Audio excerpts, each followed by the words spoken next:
and we ain't never got a box again. Well, I already been getting these bets, but now it's time for you to get your just due.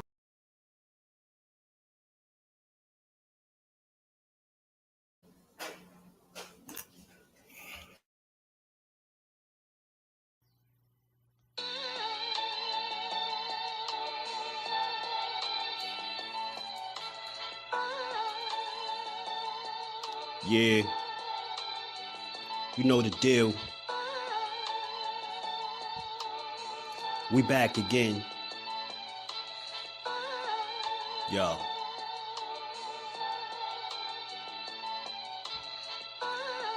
A round of applause for Jersey's finest. A lot of content creators not worthy, but they minus.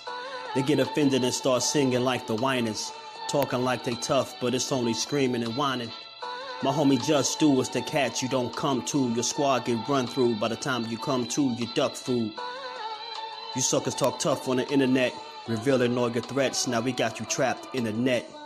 JusDueBoxing be on this grind, y'all better hustle up. You deadlifted 90 pounds, we doing muscle ups. There's really no comparison. His voice sound like a derringer. Throwing a towel, it's just embarrassing. My dog Just very philosophical and psychological, and he mixed it all with good boxing news. These YouTubers feel like Bishop, I guess they got the juice, but it's lonely at the top to Just to feel like child abuse. Be respectful, he don't want to talk wild and loose. If you can't relate, you get dismissed like a mild dispute. These weird cats will tell lies that then they hide the truth. Why beyond views? You lose your life when you collide with dude. It's JusDueBoxing. All you cowards quit jocking. Kirk is official with no other options. Yeah, yeah.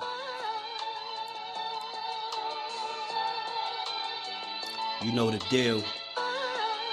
Judah Ben, we in the spot. JusDueBoxing, yeah. And of course, shout out to Mrs. Do, holding the whole family down. Word 'em up, word 'em up.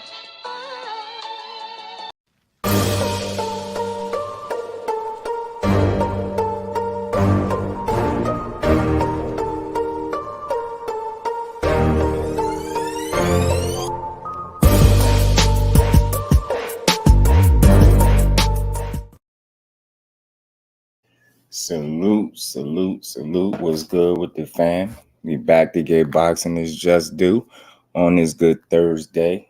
How y'all feeling? Y'all smash the like button on the way in. If you catch this on the playback, sub to the channel, smash the like button. You know, turn them notifications on. Come rock out with your boy. How y'all feeling on this good Thursday, man? We closing in on some good fights. It should be a good weekend of fights, man. Should be a good weekend of fights. Let me say what's up to the fam. What's good with it? Skills, what's good, my bro? How you feeling? Appreciate your sign. He said to be pretty confident to imply Demetrius Andre will lose. It's true. That is true. Canelo was supposed to look great against the smaller guy. Talk to him. Ant, what's good with it, bro? How you feeling, man? D1, my guy, what's good with it, man? All things, what it do, homie? How you feeling, bro? Peace to my baby girl, Miss JusDueBoxing. How you feeling, queen? Mike White, what's good with it, Mike? How you feeling, bro? Zoom verse, my brother. What's good, Zoom? Peace and blessings to my bro. Judah Ben, my guy, that's my bro. On the ones and twos. Upper echelon, what's good with it? Teach, what's good, bro? How y'all feeling? D-Free, what it do, homie? What's good with it? Shayna, salute to the queen. How you feeling today? Appreciate you stopping through. Mike Kirkland, what it do, Brody? Good to see you in the building, my guy, upper echelon. Good cook as always, man. How y'all feeling? How y'all feeling? I know I seen it going around that Terence Crawford was ordered to fight TSZYU. From the information I got, that's always been solid, is pretty solid. That is in fact not the case. That is not the case. Terence Crawford was not ordered to fight TSZYU. You get what I'm saying? He still got obligation with Errol Spence, so I don't see how they could jump the gun like that. You get what I'm saying? So I don't know. I'm just putting that out there for anybody that's seen that. From what I understand, he is not ordered to fight TSZYU. And the rematch between these two is being reported to take place in February. So until that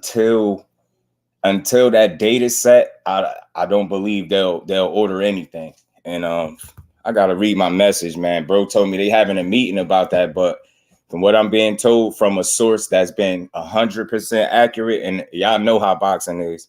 If you get 100%, you know, accuracy on the source, man, you just trust that he know what he talking about. So he is not ordered to fight him. You know what I'm saying? Right, Upper. He is not ordered to fight him. You know what I'm saying? And I know people, you know, they always want to see the next thing up, but they're kind of forgetting that he still got to close the chapter with Errol Spence. And before he does that, until he does that, he can't. If he ordered to fight somebody else, just think about something. I just be wanting people to think for a second.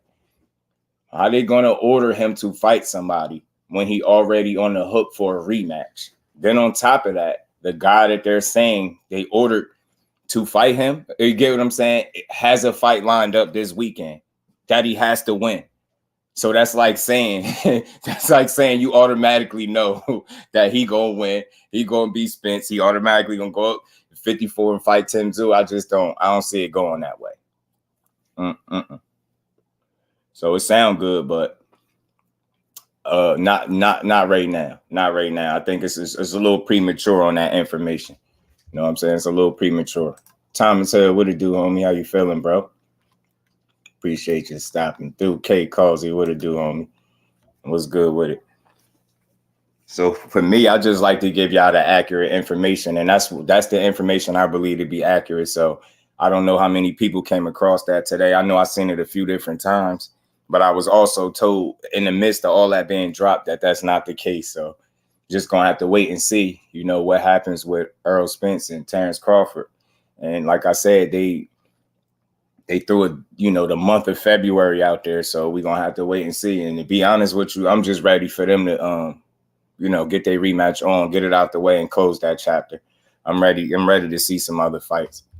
You know what I'm saying? Salute to my guy Thomas Hill, man. So that's that. I just wanted to speak on that for a second, man, and just let y'all know what information I got, and I find it to be accurate. You know what I'm saying? So, and if they just use their brains a little bit, if you just think a little bit and stop being a prisoner of the moment, you'll understand that it's they for them to have ordered him to fight somebody already, they would have had skipped several steps already. You get what I'm saying? I just don't think they that far already. Get what I'm saying?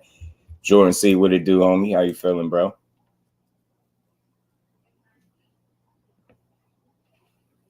How you feeling? But back to, you know, what I was talking about with Espinoza, because Skills, my bro Skills said, to say that Canelo and Benavidez is going to happen is implying that, Andrade is going to lose. And I can't say for sure that he will, right? I'm definitely not counting him out. I think he got a real shot in this fight. But the reason this fight is going to come up so often, all the way up until November 25th, is because of the possibilities of who the winner could face next. So you're going to hear people constantly talking about it. And Stephen Espinoza was asked $1 million question, and I'm going to play the little clips to show y'all what his response was. He seems to be very confident that a fight between Benavidez and Canelo could happen. And he also feels like Canelo never ran from a fight. He said Canelo will fight anybody. Where is he at? Y'all give me a second. Let me pull this up. Andre might pull out this fight. You said you mean pull out or pull it off or pull out? Which one you mean, Judah? He said he gonna pull out the fight, like not make it to the fight. You listen, like you can't let him go. Smoke. Andre want that smoke for sure.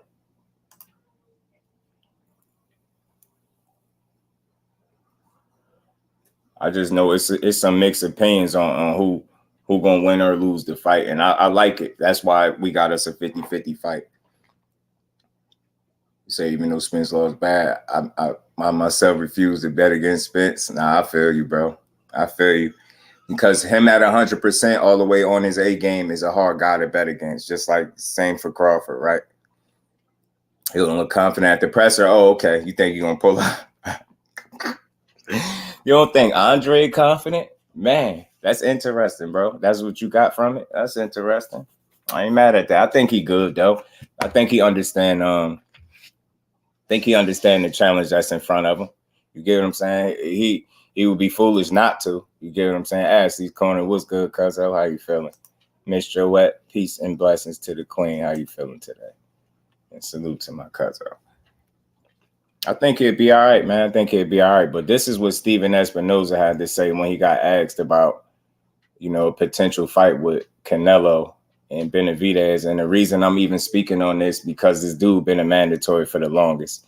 I'm not automatically counting him, to beat Andre, but I am looking a bit ahead in the sense to say if he were to win, the only fight I want to really see him in next, if it's going to be at 68, it got to be Canelo. Like at this point, like I don't know how much longer they're going to pull this stunt, but it's pretty old. Let's listen to what Espinoza said. This is real quick. You got to do it for the fans, Canelo and Benavidez. Like I know you listen. Like you can't let him go and not do that fight. It is an intriguing one. I mean, stylistically, it's a big challenge. And look, I have full confidence it will happen. Canelo has never run from any fight. In fact, he takes fights regularly that people tell him not to. Going all the way back, people said, don't take the Austin Trout fight, before you might get Mayweather, and he did. And, he does that over again, or Erislandy Lara, people are telling him not to take that fight. Yeah, that's the obvious one as well. So the reality is, no, it's Canelo doesn't run for anybody. He's not going to run from that. And so, David Benavidez, proves he's the guy to beat at 168. Then I think that fight's going to happen. No, and I listen. I like what he said right here. He sounded like he being pretty honest and straightforward. He gave his honest thoughts and opinion on Canelo. What he said was somewhat truthful. Like he had a couple fighters in the past that he was told not to fight. Austin Trout was one of them. He did fight him. That was a damn close fight. I believe the knockdown was the difference in the winner and loser in that fight. And Canelo, remember, he got the knockdown over Austin Trout, which I believe got him to win.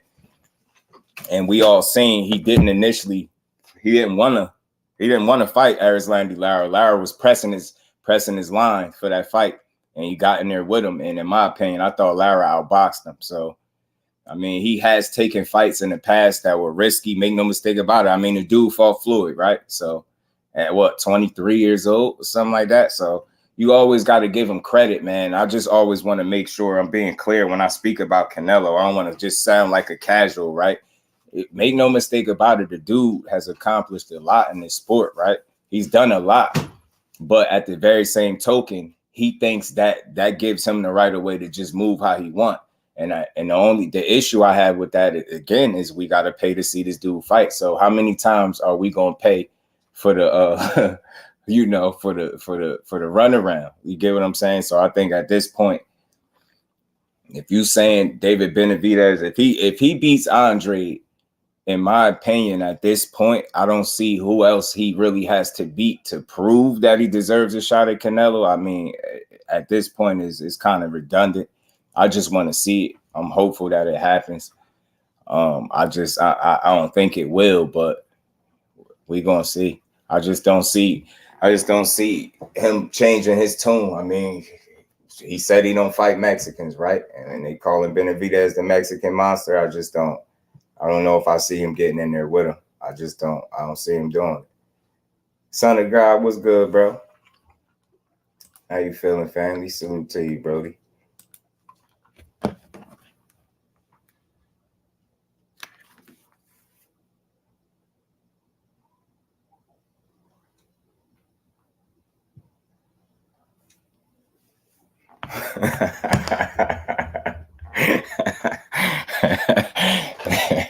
It was good, son of God. This dude, Joe, the Joe silly, yo. You silly, bro.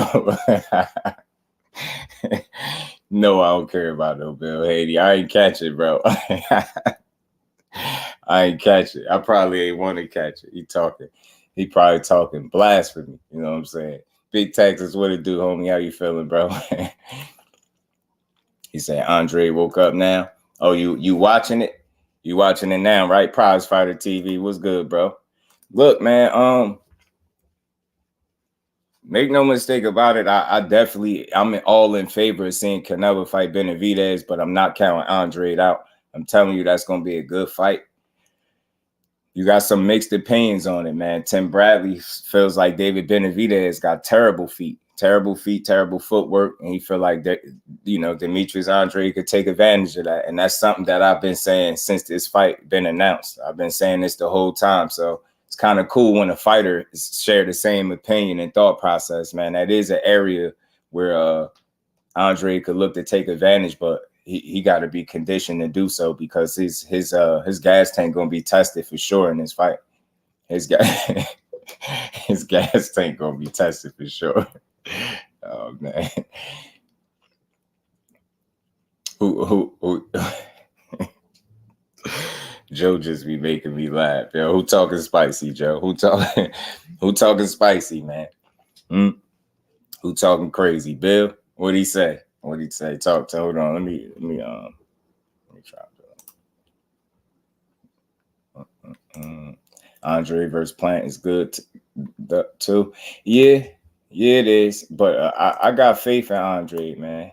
Roger, what's good with Andre? It's so corny, man. Don't do my boy. Hey, Roger, don't do my boy like that, man. It's his first time, all right? It's his first time, bro. You know what I'm saying? It's his first time. He got to get right. You know what I'm saying? When is David Morrell going to fight again? I know somebody that be speaking to his trainer, that talks to his trainer directly. I definitely can ask him if he got any word on when David Morrell gonna come back. I would suspect it would be soon, though.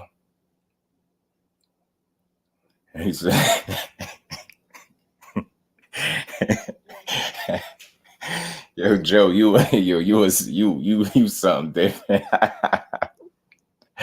Oh man. Tell him I said his son can't beat him. Nah, I'm just talking. But let's be honest, the mind drop Andre. I ain't gonna lie, that was a little concerning. A little body shot that he got hit where he did go to the ground, but I think it was more of a balance issue, you know what I'm saying? He wasn't ready, you know what I'm saying? He wasn't ready, you know what I'm saying? This ain't gonna happen. He gonna be ready for Benavidez, all right? You know what I'm saying? Don't count my boy out. No, this is gonna be a good fight, but it's simple. It's the same as I've been saying it, yo. He just can't get tired in this fight. If he gets tired, it's gonna be trouble. It's that simple. As long as he got gas in the tank, it's gonna be very competitive. It's gonna be entertaining. One could even argue that David Benavidez could possibly be getting outboxed for the first quarter or so of this fight. But again, you know, once the pace of that fight settle in and guys' natural fatigue start to settle, then we're gonna see what it's gonna be. Facts, his son can't beat him. You know what I'm saying? Mike can't beat him. Can't beat him. You know what I'm saying? Be in boxing news. What's good with it, Brody? How you feeling? Good to see you. Kizzy, salute to the queen. How you feeling? You just see KEYSHAWN's. Oh, I got you. We gonna talk about that. I got you. Salute. I want to say this because I snatched her video up. I hope she don't mind. Salute to the queen, Simply Amira J.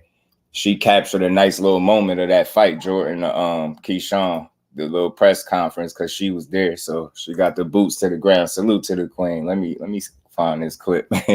I'm telling y'all, KEYSHAWN about to step on business. And that fight is this weekend. So y'all know it's Saturday.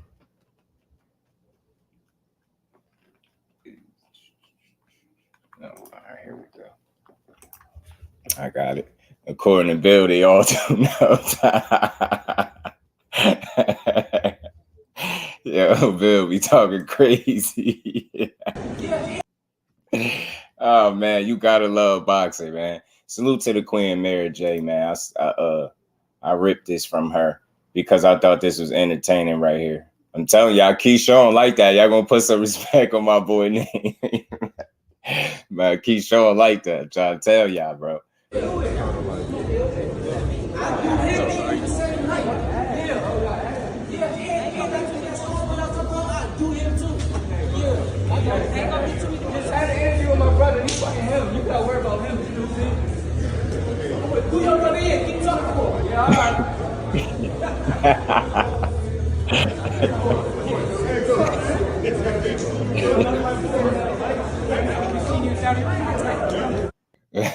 He said, KEYSHAWN said, I'm gonna do your brother in too. Keep talking.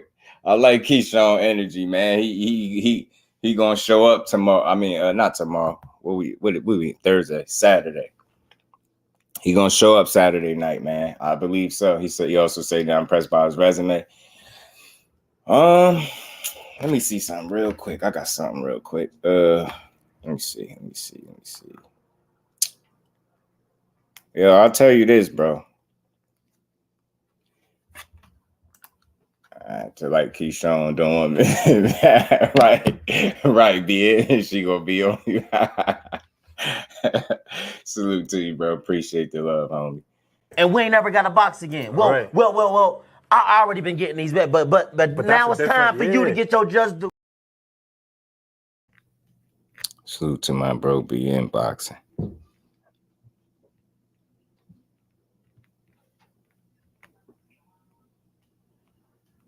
I'm trying to find this. It's this graphic.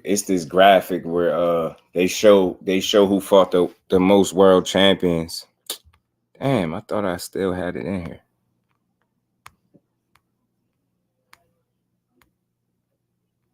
Damn.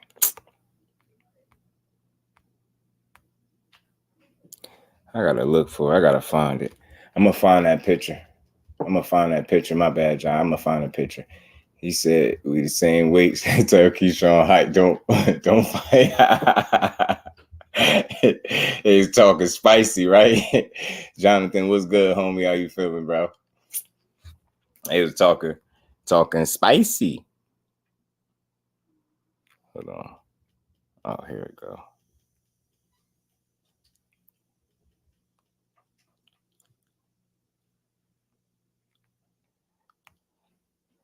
I'm trying to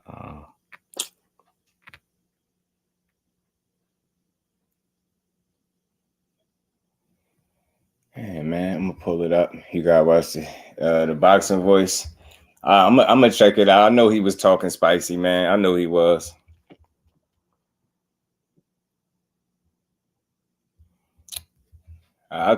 Only thing I'll say to that though, Joe, real quick. Tell Bill resumes don't win fights, bro. Skills do. he better catch up. Skills win fights, not resumes, man. Just like my bro said, man, he ain't never seen a resume climb between the ropes and win no fight. You did. And that's the same way I feel about that situation, right? That fight right there is always going to come down to skill. So whoever got the better skills is just going to win the fight. If that's Devin Haney, salute to him, man. He going to get the utmost respect from me. You know what I mean? If he beat Regis, I'm a rock with him. He going to get his respect from me there. You get what I'm saying? So I want to see it. I seen the press conference. Who's the dude KEYSHAWN fighting? It says his father used to fight. Oh yeah, that's Nair Albright, cuzzo. Peace, Aunt McQueen. What's good with it? Gertz, what it do, homie? How you feeling, bro?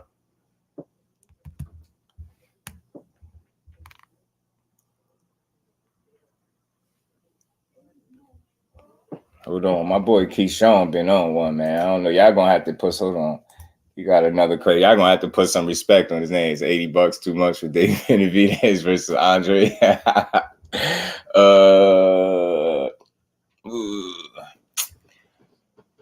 No, it's not. Why it's not, son of God? Because not only do you got the main event, they got a pretty solid undercard. They got a good undercard too. So the whole card is pretty solid.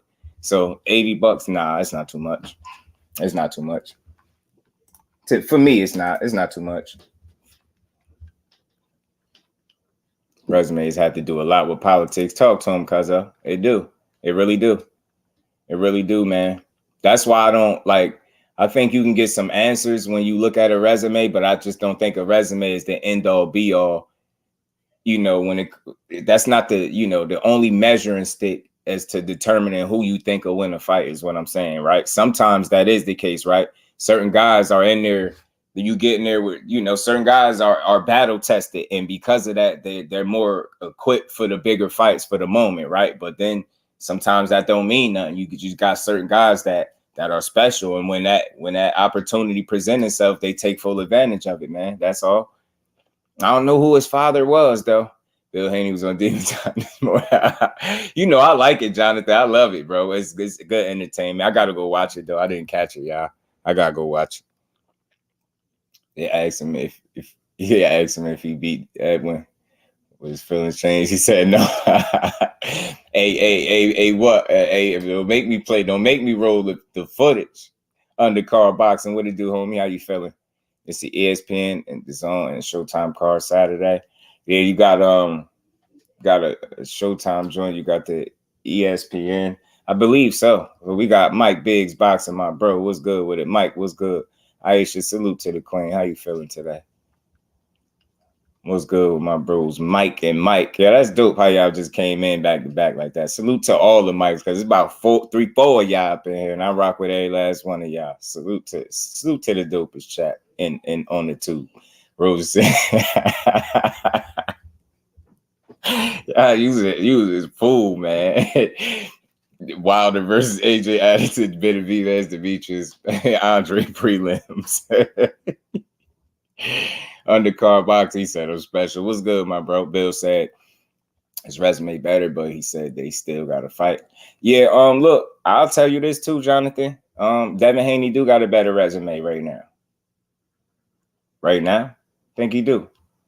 I think he got the edge there. Get what I'm saying? He got the bigger name. There's like, this is the thing with me, Jonathan. Like, I always try to tell you that when it comes to me, you should know this by now. I rock with fighters, so I don't mind giving people their credit where it's deserving. I just hate fluff and smoke and mirrors, right? But when it comes to his resume, you make no mistake about it, that Loma one was big. Even though care who you people thought won or lost, the fact of the matter is we know who got the dub, right? So just gotta give him a lot of respect for that, and I give him a ton of credit for fighting Regis, bro. Like, I don't care what people think of Regis. I think Regis is dangerous as hell, and I think he is very brave for taking this in his first fight. So I like him. Like, when Bill says his resume is better, that's where I agree with him. There's no argument there. But for me, just look at it like this, right? Just look at it like this, right? And I'm just very logical, reasonable person. The best fighter that Devin Haney has fought to date is Lomachenko, right? It's Lomachenko. He beat him. Cool, no problem. No issue there, no argument. That guy don't even want to fight Shakur. You get what I'm trying to say? Like, think about that. People come up with all types of creative reasonings for it instead of just calling it what it is. There has to be a reason why he's very hesitant in getting in the ring with him. If coming off a loss, and just level with me, if coming off a loss and undisputed when you really didn't even deserve it, you was given an opportunity, right? Then after that, you're offered another opportunity at a vacant title, right? To be a champion, right? And your biggest payday, and you still say nah. So that's why resumes are very, it's touch and go for me. You get what I'm saying? Like, I don't put all the stock into a resume, because when I see a situation like that, when you see a guy get to a weight class, and just calling it what it is, you just seeing people for whatever reasons, whether they got other plans or they just going in another direction, they're constantly saying no to one person, and we really could count the names up. And that should tell you something in and of itself. Like, that guy wasn't who I say he is or who he say he is. I think these dudes will be in a rush to get in the ring with him. You get what I'm saying? That's just what it is. Like, that's just being real.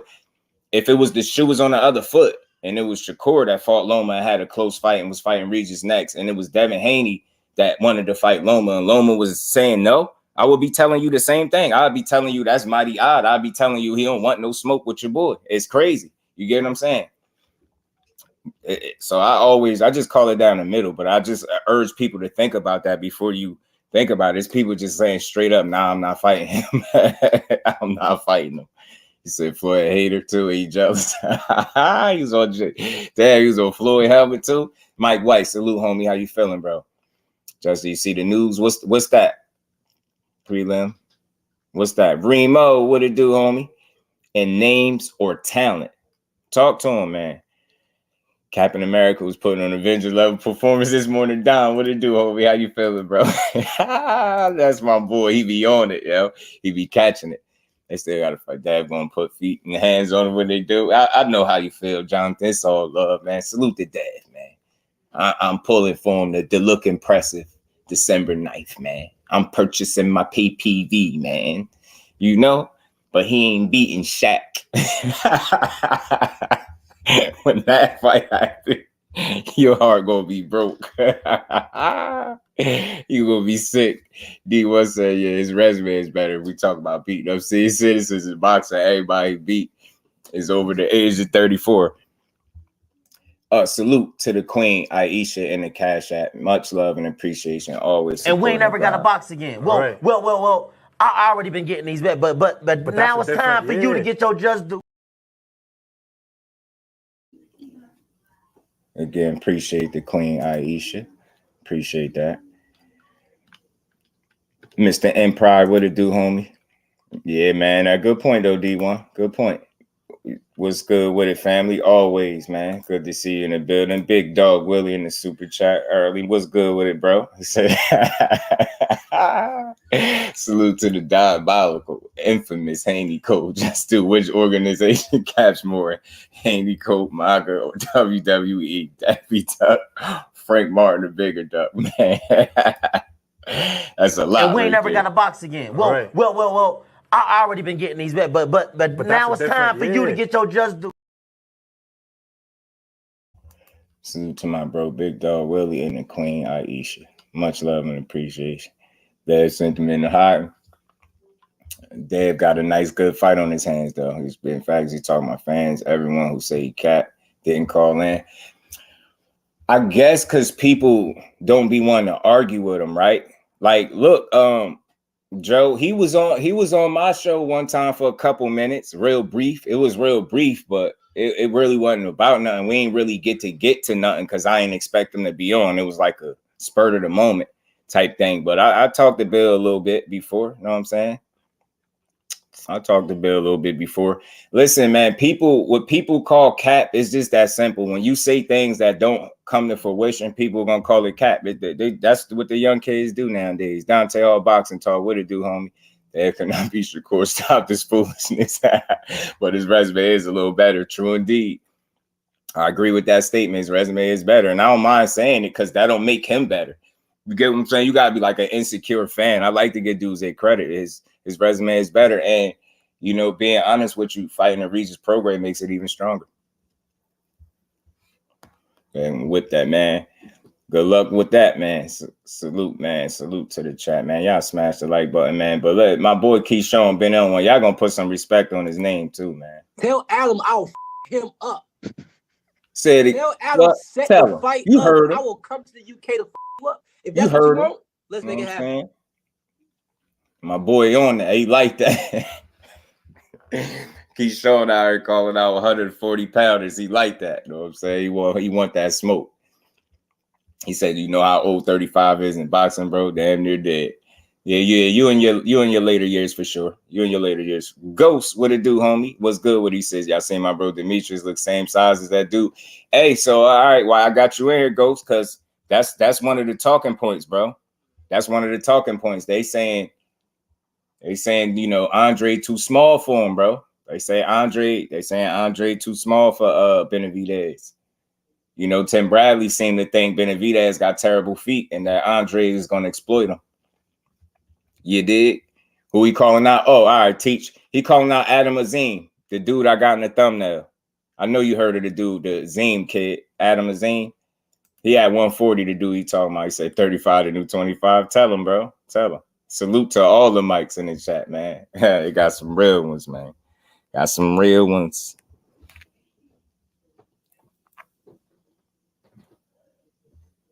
I like that Davis talks for himself. Nah, facts. That's what I'm saying, Mike. You gotta appreciate KEYSHAWN, man. You know what I'm saying? He ain't hesitant to let you know what's on his mind, man. And he gonna show out. He gonna show out tomorrow. He gonna show out tomorrow. Adam Azim, let me show you, Cuzzo. He right there in the to the right. The dude to the right. This guy over here, you know, the guy by CHARLO, behind CHARLO. That's Adam Azim. I'm gonna pull him up too, man. You pull him up while you at it. Y'all smash the like button for me, man. I like KEYSHAWN, man. I think he's gonna do work tomorrow. He got a good fight on his hands, but I think he's gonna win.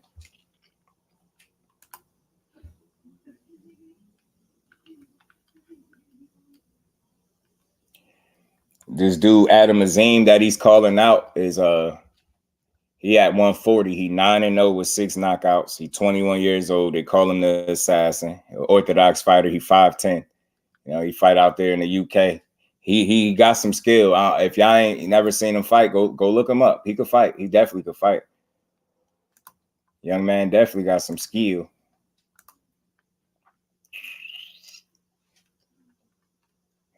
KEYSHAWN is great for the young fighters. I'm telling him, Mike, man.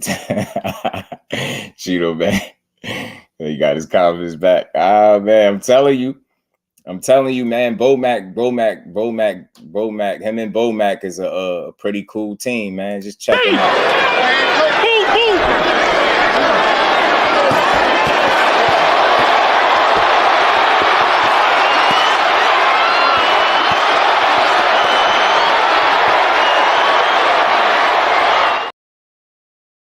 Y'all get ready for that.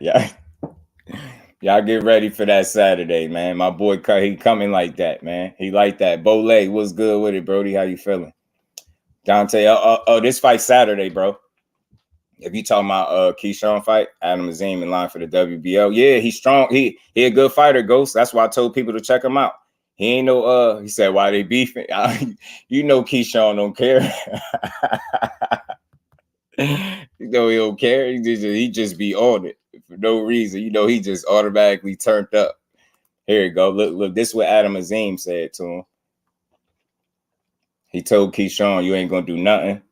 Put some weight and height on, and then fight me at 140. Then we'll see what will happen." He said, "Then come into my league." That's what Adam Azim was saying to KEYSHAWN, man. He's talking that talk. He said 140. Boy, I still crush you. I'll move up, come to the UK, and knock you out. All skills, all facts. Yo, I don't care what nobody say. Yo, I like Keyon Davis. Yo, this kid is funny, and he can fight. Yeah, he can fight. He can say what y'all want. This dude don't really. He get in there. He don't lose rounds like that, and he beat ass, man. I'm telling you, I've seen 2 of his fights live. Both times was impressive. He kicked ass both times. It was both knockouts. He liked that. He wanted them young ones coming up, man. King was good. What he said, I think Floyd would do anything behind the scenes to not let Crawford be 3-time undisputed. King, I don't think he could stop it, bro. Remember, King, he was the same one that told us that Spence and Crawford wasn't happening unless it went through him, right? You see how that played out. So much for that. But I get what you're saying for sure. I get what you're saying. It's the East Coast energy. Tell him, cuz all smoke, right? All smoke. He like that. He said we got a brawl then. KEYSHAWN coming to fight Saturday, man. It's gonna be a solid fight. It's gonna be a good fight, yo. I think he gonna dominate. I ain't even gonna lie to you. I do. I think he's gonna be impressive. I don't think he's gonna give up too many rounds in this fight. He might be the next Crawford, but Floyd, right? That would be a key. Boomerang. What's good with the family? That would be a good fight. I have enough little divisions lower than 160. Johnny Beck this weekend will be good. Also, yeah, that's a fight to watch too. Johnny Beck. I was talking. He's fighting who? Albright. Yeah, man. Don't do him like that, Roger. He putting that work in. All right. You know what I'm saying? Don't do my boy like that. You know what I'm saying? Don't do my boy like that. Albright solid though. Albright solid. Albright a solid opponent. You know what I'm saying? He's a solid opponent. The thing for me is how he's beating these guys when he get in there, right? Even if you're expecting him to just go in there and win, it's how he's winning. You get what I'm saying? And I'm talking about a dude from round to round. I think he getting, you know, subtly he's improving from fight to fight. That's what I say. So he getting more comfortable in there. He getting smarter. He only getting better, yo. He only 25, young. You ever heard say they beat KEYSHAWN up in Spawn? I never heard nobody say that. Yo, that good point. Hey, that's because, bro, he out here giving dudes top-notch work, Dante. He really is. Sparky Pete, what's good with it, bro? Much love, Brody. Remo said, I want Andy Cruz to learn English just to pop at KEYSHAWN and never speak English again. Yeah, that's Ghost, man. Yeah, he like that, man. Andy Cruz could fight. People compare this clown to Floyd and Miguel Cotto. It was a I think it was a trainer. I seen what you saying. I know what you're saying. I know Ghost. I mean, I know Roger. But he's solid though. I don't know where the comparisons like that came in. I don't, you know. he nice though, man. He nice right now. You comparing anybody to Floyd right now is tough. Like that's tough. You know what I mean? What's the time slots for all these cars this weekend? I gotta look them up. They was doing Tank like that when he was this age. Yeah, Kirk Douglas, you know it. They ain't like him at all. KEYSHAWN Cole, how that play out? Ah man, I don't know. They're gonna have to cross that bridge when they get to it. All things, I think it'd be that. I don't see that happening because of their relationship. But I don't know. Andy Cruz is crushed by King 8. Easy work. I feel you. He said that Andy Cruz shadow is long over KEYSHAWN until they meet up again. KEYSHAWN said, tell him to learn how to turn his punches over. You know what I'm saying? Knockout was good with a KO. He said, my tripping was Andrade off his rocker. It's my homie Ghost here. Andre was tripping during the press. I missed it. It came on the same time I came on, I think, though.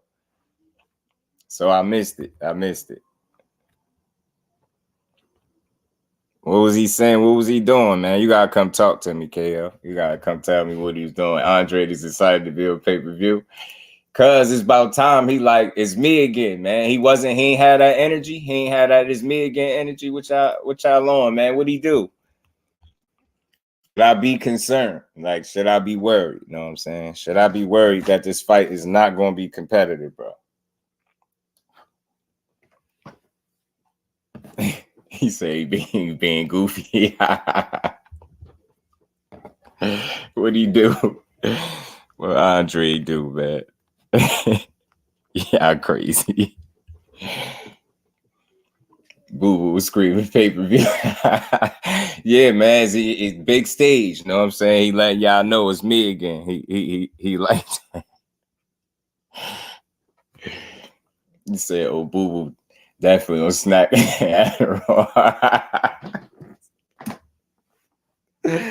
Oh man, Remo shout out. He said Boo Boo was snacking Adderall for the fight. That's wild.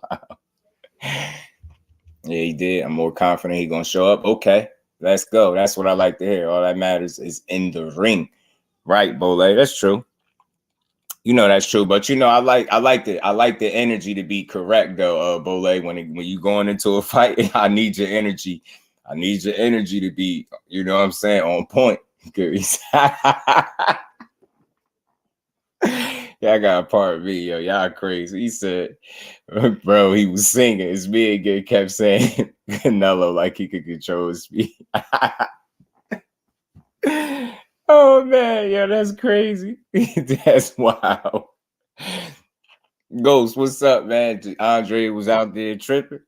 Cause you know, hey KO, you know he be singing while he beating you up, bro. He really sing while he beat you up. Like y'all don't know that. He said, Adderall, let him know I got some too. Oh man. Andre enjoying the moment, y'all. Y'all don't think so? He said cheap. You don't think Andre enjoying the moment? Man, he having fun. My boy having fun, man. He gonna be all right. You know what I'm saying? It's me again. A1 Hoop Zone, what's good, my bro? How you feeling, Brody? Appreciate you sliding through. This is Boo Boo biggest opportunity has literally waited like his whole career for. Yeah, And he said, F Canelo. I like that too. Right. Philly, what's good with it, homie? How you feeling, Brody?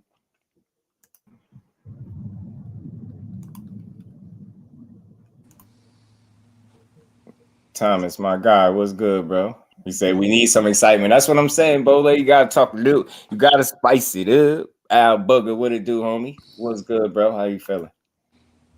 What's good with y'all brothers? Is Boo Boo always like this? Like, did he do weird stuff like this? Can't say, man. I mean, this is his first time on pay-per-view, man. I think he loving the moment right now. Andre happy to he might be a bad thing.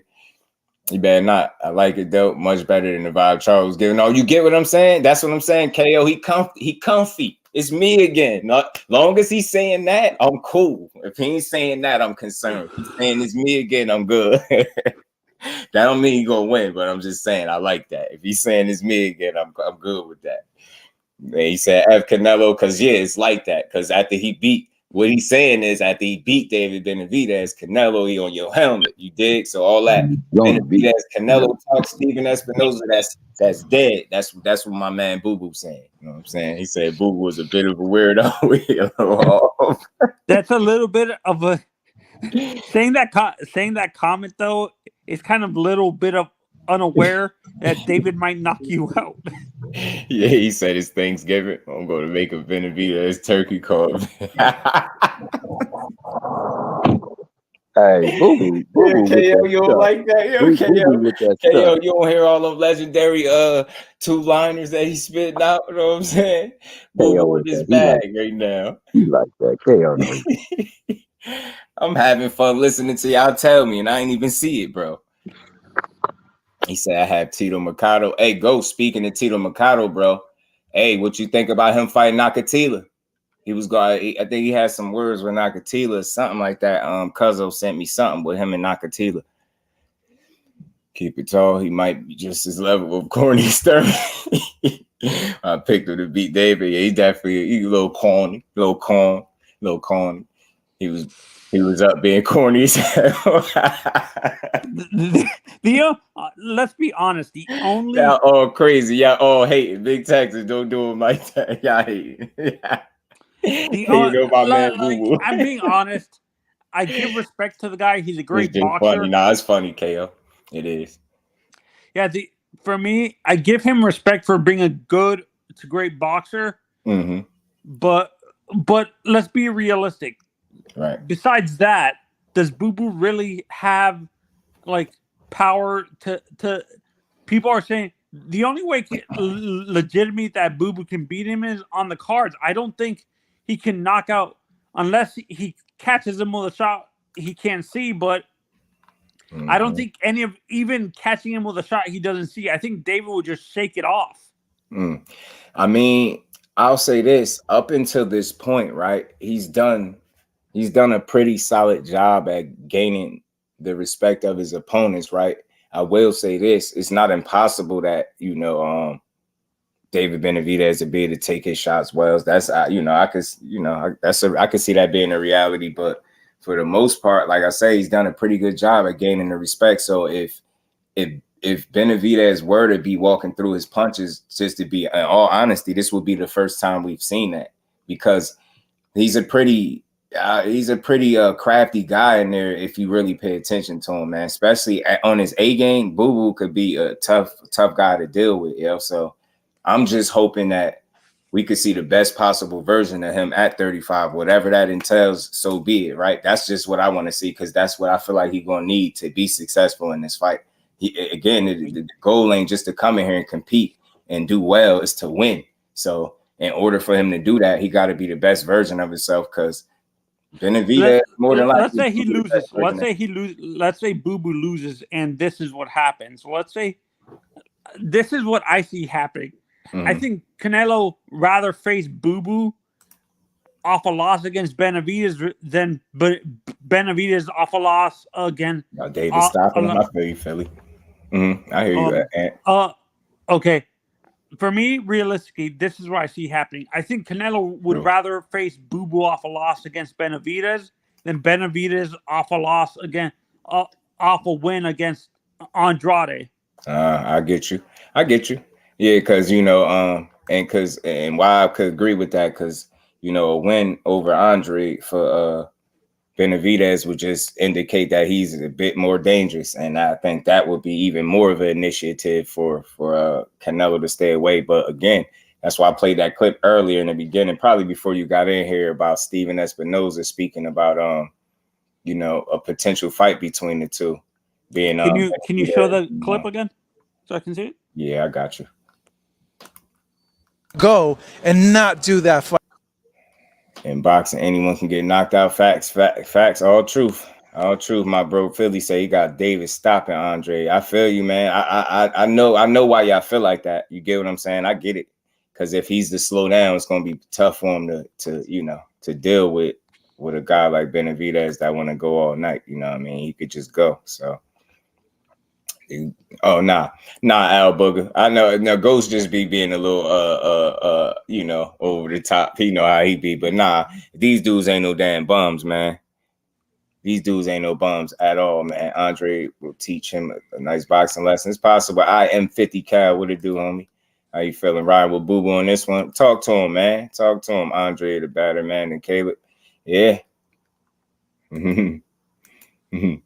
Said and snatch Andre won't work in this fight because David has the other dude Mimo, and David has snack too. Say he equipped for the job, right? They're gonna keep down the power, the skills, and the fact that he's just as long and tall. He will walk in and get slapped. Demond dropped Andre Benavidez, putting son to sleep. As David refusing VADA testing, I did hear somebody throw that out there. I didn't never see anything out besides that about it, but I don't think so, because I think obviously Andre would be complaining or saying something, right? I mean, so I don't know. Maybe they got the situation squared away. See, and someone brought up testing in the chat. Who said that?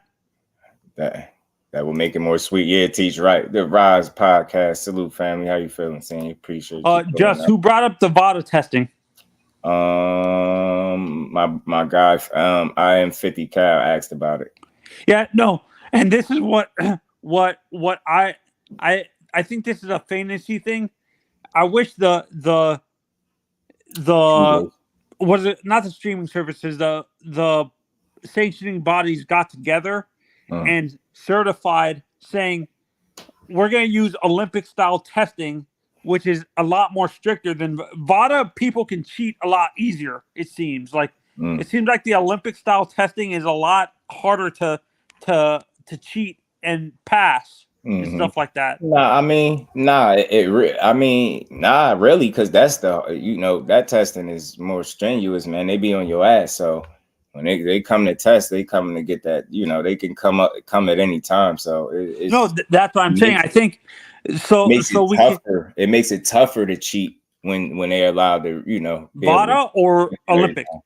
Both. I think you get what I'm saying. Listen, any test can be cheated, right? But I think both of them are pretty, solid. No, but there's a higher percent. It seems like there's a higher percentage to me, people getting away with certain stuff on VADA compared to the Olympic style testing. I get you.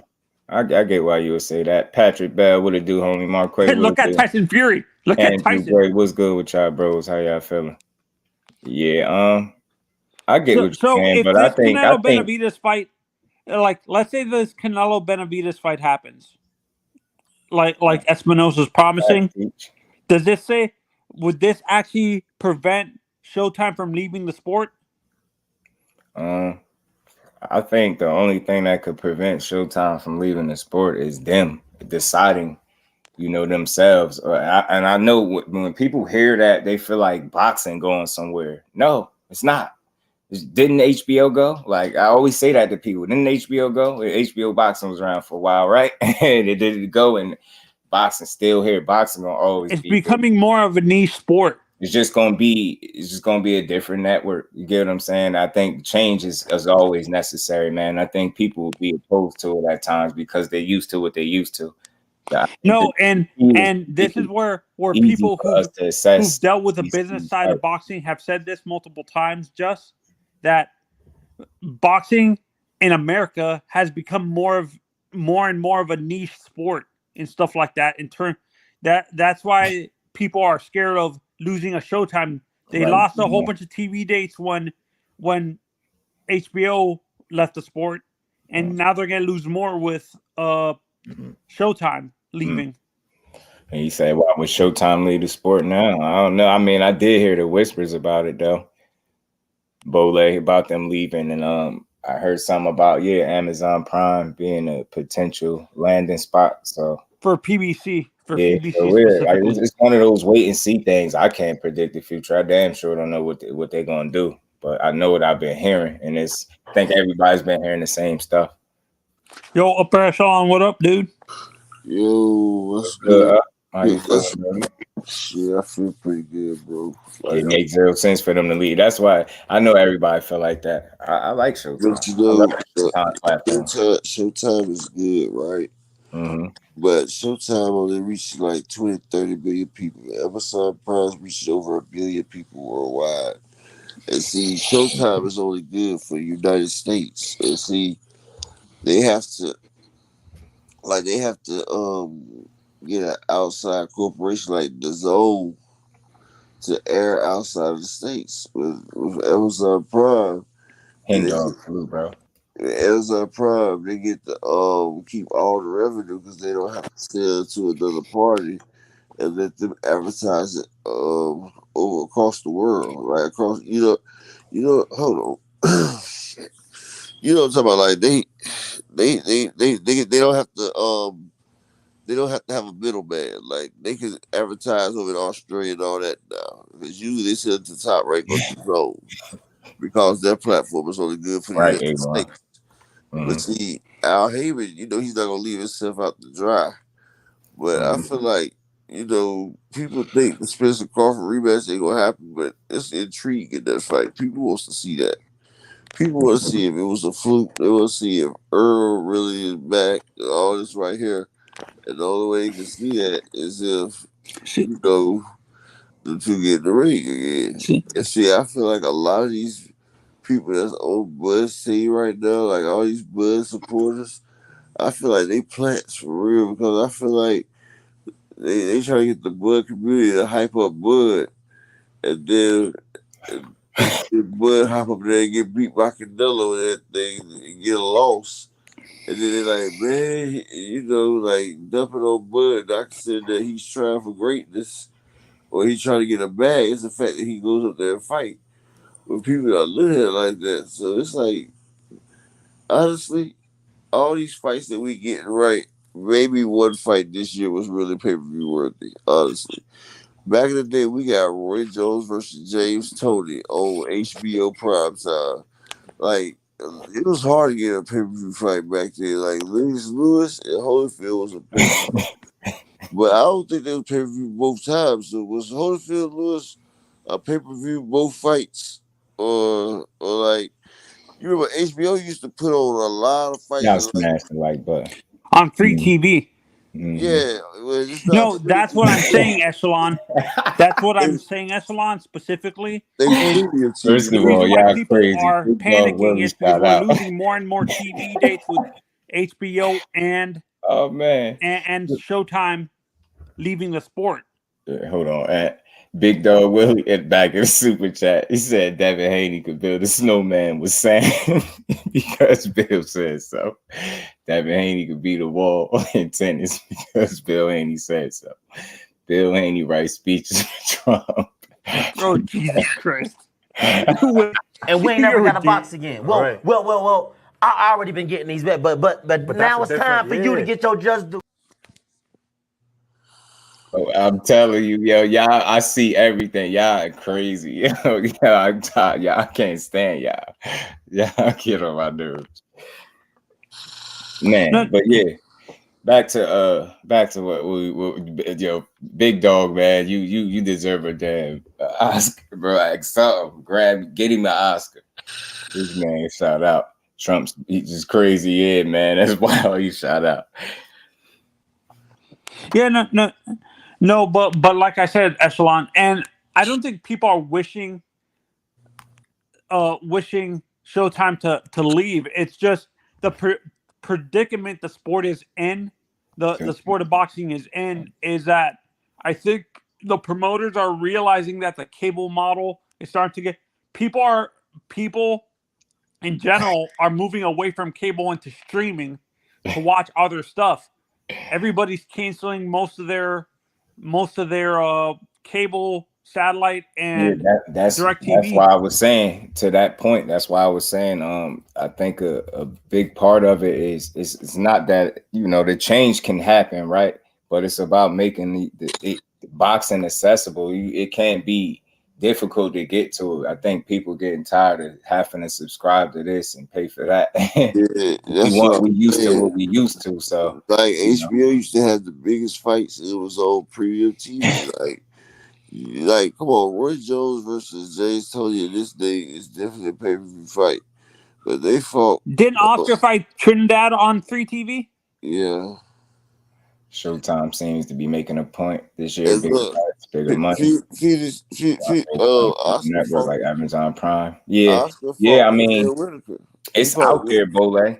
I don't know if that's what they'll do, right? I'm not saying that because I'm not wishing it. I love Showtime, and I don't know. I love their presentation to the fight, everything. I made the prediction based on the track record. So I don't want to see it go nowhere. But if it do, I'm just saying I'm not opposed to change if that's the direction boxing got to go to survive. Whatever. Well, you know, they do. Make no mistake about it. I love me some Showtime, man. I love their presentation to their fight. And you know, the reason why I hopped up here, he was talking about water and Olympic style testing, right?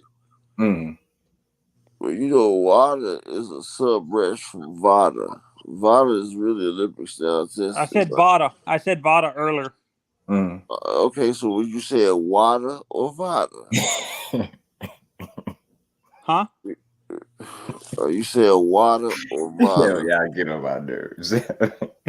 No, I said VADA and Olympic testing.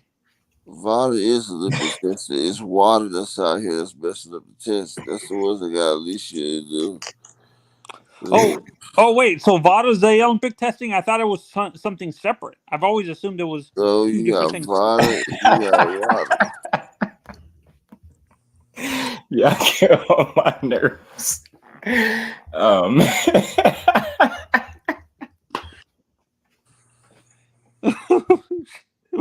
What are you laughing at? Oh man, yo. Y'all get on my nerves, yo. Y'all get on my nerves, yo. Damn, yeah, yeah. So Echelon, I've always assumed VADA, Olympic style testing was something separate, and VADA and WADA are two different things.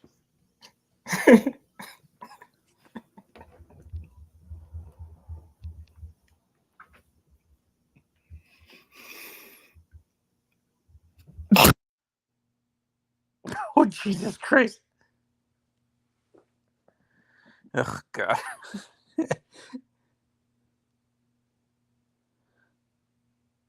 Hello?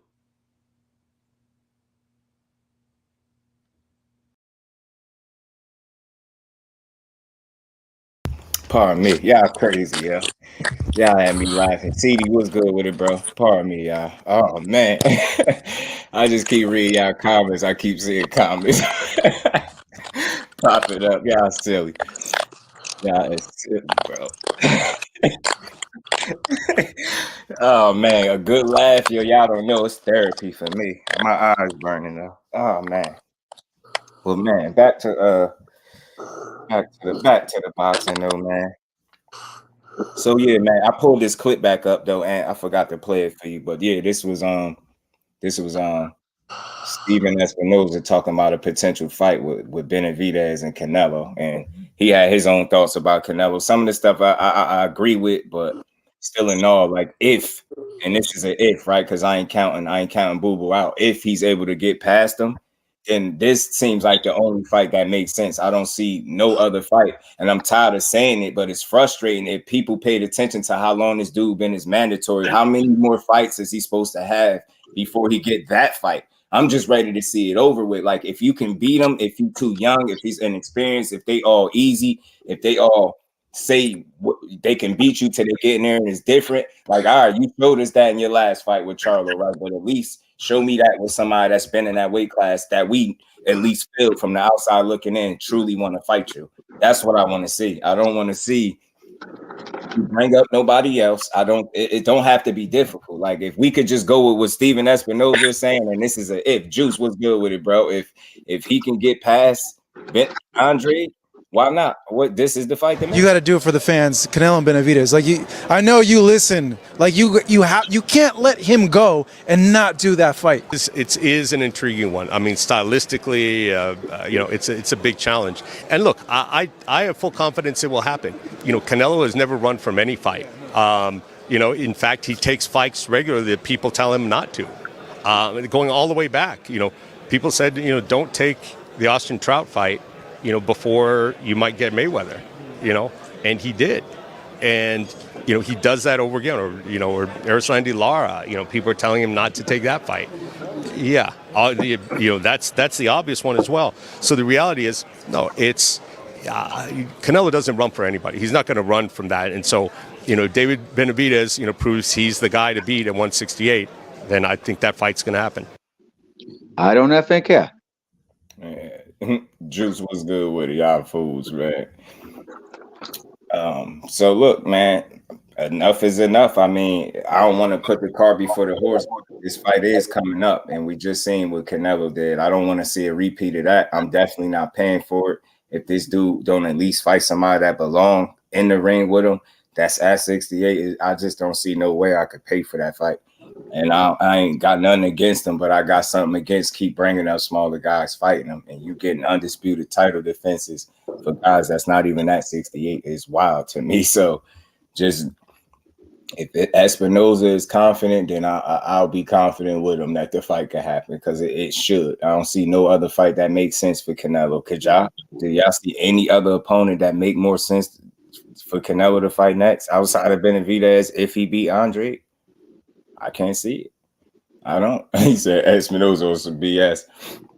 He said Canelo never ran from. He don't run from a fight. I don't want to say that, but I want to say he strategically maneuvered around a couple folks, and it's hard for me to ignore that.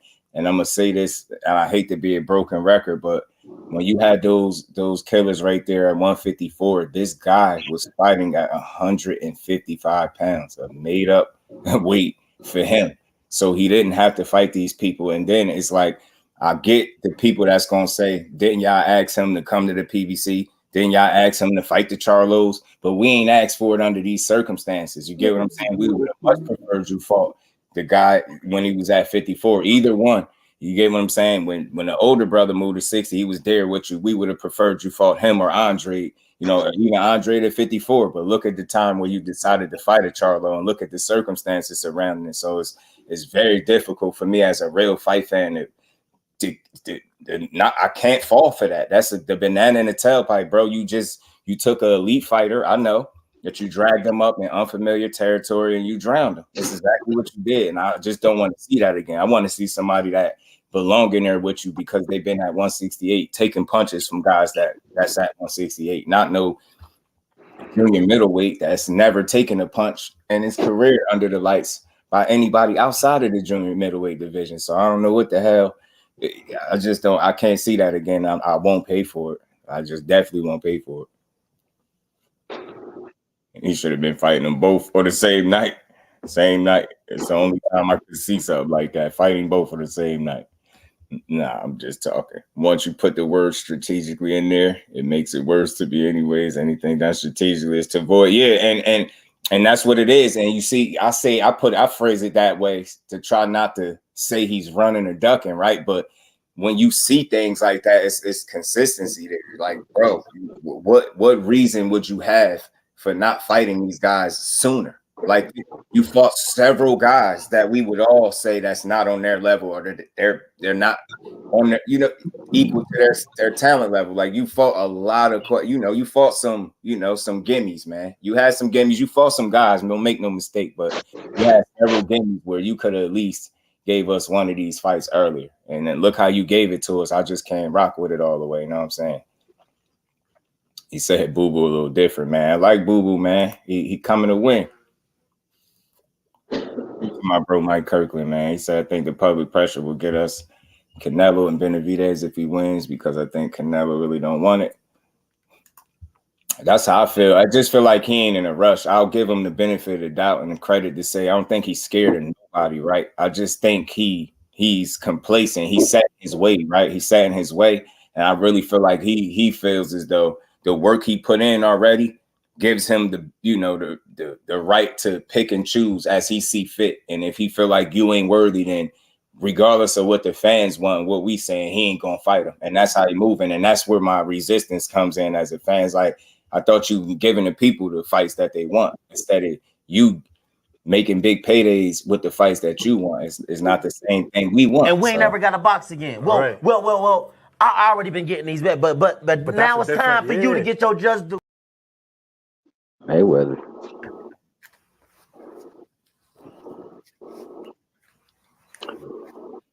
Thomas, what's good with it, bro? Man, Just, you got the best hand, man. I'm just trying to learn a little something from you, man. I'm gonna say is that I know it don't look good from most people's perspective concerning Boo Boo. I know Boo Boo's a little bit older. You look at Boo Boo's skin, bro. Watch his skin, man. That skin is flawless. That shows that his insides is in excellent shape. So like if his conditioning is on point, he got one shot power. He can drop you with one shot. He definitely can place punches like nobody's business. He even turns his fist correctly. He moves well. He has great feet. Benavidez is pressure. He's like having that cup and you shake that dang soda and it's hot. You keep shaking it. You hold your hand on the hole and it'll explode out if you let it go. However, what if you got something that will brace that hole? All it does is just keep on building and building and building until it implodes. So like if you can stop his pressure and you can make him go to something else, I believe you frustrate him, because like I was telling Ant earlier on Jay Hardcore channel, like his in between game, his medium game, and his up close game, Boo Boo's is nice. But you know, where most of Benavidez does his damage is on the outside coming in, like he's stepping and he's always stepping off balance, and he steps. True. And his balance is off. Like when Bradley said his feet is bad, his feet really are. His placement and the way he shuffles to make a punch, to deliver that right hand is always a shuffle. It's a step and then a shuffle as he's throwing it. He's off balance. So if Boo Boo can just jump cut or just slide step to his right, when he overextends, man, he's got all of his body from the waist up available to his head. Right. So, you know, I don't know, man. I see the skill set of Boo Boo. I see the power of Boo Boo. Right. And he just got to be able to maintain. If he's able to maintain his constant application of his skill set and not go through coaching levels and things like that, I believe that, you know, we're going to see a beating in that ring. Thomas, what it do, homie? How you feeling, bro? Because I say he got Indian in his blood. Demetrius gonna put him on the back foot and smoke him. I'll tell you what, Ghost, it'll be very interesting and an entertaining fight if he's, for any moment that he's able to put the guy that always wants to be on the front foot on the back foot. That'll make that a very interesting fight. And I just don't want people, don't sleep on this dude. Like I heard some people feel like he's overrated. I'm like, I don't know, man. He's pretty damn solid, bro. Like I know the names have avoided him, but I don't know, resume. Like if he's able to apply and execute, man, that's what's key. Consistency, things like that. Like you can't tell me he don't got the skill set to pull his fight off. Like I'm just not hearing it. That dude is talented enough to win this fight. But if he gets bulldozed or something, then that'll be new for me. That'll be new for me because I've never seen that happen to him. Man, I'm telling you, Ann McQueen, you know, he goes in there and he breaks down. He showed a couple of sequences in like 3 different fights about his feet placement in the ring. So, you know, I mean, he just got to be able to be on his stuff, be able to thwart the pressure. And I think if he frustrates him, and he gets him because to me, David Benavidez has the energy of a chubby kid got picked on all his life, and he was always like, "I'm gonna show you better than I could tell you." So he would always overcome. Then you got his brother Jose Benavidez Jr. being a boxing star. You know, people talking about him, and he's living up to that too. So he's always did whatever was necessary to come through, and he was always the one that came and fought it at heads on. And I think that's why you see it reflect in his style, where he just constantly comes and brings pressure. But in the process, he leaves too many openings. So if you can capitalize on openings, you sustain the pressure, and you can control it, manipulate it, then you're going to frustrate this cat. And if you frustrate him, then he's just going to swing for the fences. Right. You know, with his feeding being as such, I believe that, you know, he places himself at a major disadvantage by doing that with Boo Boo, because Boo Boo was technically sound. And on top of that, he can hit you with some ooh-wop. He got that wop too. So I'm just saying, I don't know. I think it's going to be a great fight. I think it's going to be an entertaining fight on top of that too. And I think a lot of people are going to be shocked with the Boo Boo that they see in that ring. Remo, that's a good point too, man. That's a good point. I'm telling you, I just need to see this dude sharp, yo. If he's razor sharp, we got a real fight. I'm telling you, man, we got a real fight if this man is razor sharp on the night. He is, man. I'm telling you, we got one. Demetrius is gonna be the much superior boxer who's faster and hits harder. That's gonna be, I'm telling you, that'd be something. Ant said those feet. Yeah, man. Speaking of those feet, you know, Tim Bradley said, he feels Benavidez got terrible footwork and feet, and he feel like Andre could take advantage. And that's, like I said earlier, that's definitely an area of, you know, where I think he can take advantage of those feet, man. And I seen Ant breaking some film down over there on J panel. Man, he showed it. How this man be crossing his feet and stuff. I'm telling you now, he be putting himself out of position, and a guy that's athletic that can box and move, it will just simply give him trouble. Like, that's how we seen it. We just seen it in his last fight. So unless he's fixed that, and I ain't saying, I'm not against, you know, him being able to come in there and improve in that area. But again, that's you know, that, you know where your deficiencies lie, and you just don't fix them all in one training camp. That's been the book. If anything, that's been the knock on him, his feet. And I think that's been consistent. So I think even though he's tried to get better in that area, he still got some work to do. So I think while he's still in that process of trying to get better there, it's definitely an area where Boo Boo would definitely try to take advantage of, man. He got the skill to do it. Do we got the conditioning? And can he, you know, handle a guy that can be at 175, arguably? That's the thing for me. You know, I want to see him have his legs up under him. Definitely KO. It's the link in there, bro. Youth definitely matters, but so does weight cutting. We'll see, right? That's true. Yeah, and then that's another thing. Somebody said, and this is somebody in the know, they said that he's currently about 215 pounds. 215 pounds. So he had, well, he cut down from 215. So if he cut down from 215, he had to have a fat camp, bro. And if he did, then that's not a good weight cut, which also will expose that belly. And if that belly, if I'm Andre, I'm attacking that belly, bro. Every given chance I got. And he got a vicious hook to the belly, and he got a vicious stab jab to the belly. So, you know, I mean, it's going to be a good fight, man, because I know Benavidez is coming because he wants Canelo, and that's the ultimate end of the rainbow. That's the pot at the end of the rainbow for him. So if I win this fight, you got to place me in the ring. So you're going to get the very best of him as far as what he can do in his skill set. It's what we're going to see from Boo Boo. Like, is Boo Boo going to be that Daryl Green 37? You know, that still can lock you up and hawk you down? Or is he going to be that, who was that was 37 that just dropped? Was it Taqib Ali, or just one year he went bad and he was getting toasted like that Boo Boo? So we get the Daryl Green Boo Boo. Philly said, "Give me the coked up dude." The coked up dude. He said, "The coked up dude." The coked up dude, man. Can't hate on Boo Boo. Boo Boo. Taking your soul, man. We gonna see, man. Look, man. I'm I'm optimistic that this fight is going to deliver, man. Is this another pay-per-view fight? We gotta pay for this, y'all. We need these dudes to deliver on both sides. Yeah, you're right. I need to see both of these dudes go out here and make this a fight for real, and I think they will. I think people, I think they're counting Boo Boo out. Some people, man. Some people might be counting them out. That might be a good thing. Yeah, Ghost. You just got to show them that they counted wrong. That's all. You know, they counted them out. They counted wrong. That's all.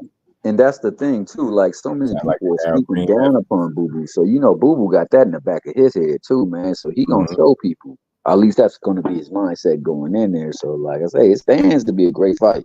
Right. It stands to be a great fight. True. And KO is definitely one of those people.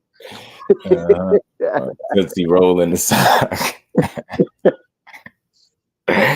Man, y'all crazy. Y'all been having me laughing. Demetrius gonna educate him mid-range stand with Boo Boo. He will eat you. If he bring out them Willie Nelson vibes, man, that's different, man. That's that guy right there was sharp. I don't care what you say. That guy right there beat you up. The dude that got there with Willie Nelson to beat you up. For real, for real. The Brian Rose, Boo Boo, that guy, man, that guy was sharp, man. So he just got to beat that on the night. November 25th, he need to be sharp.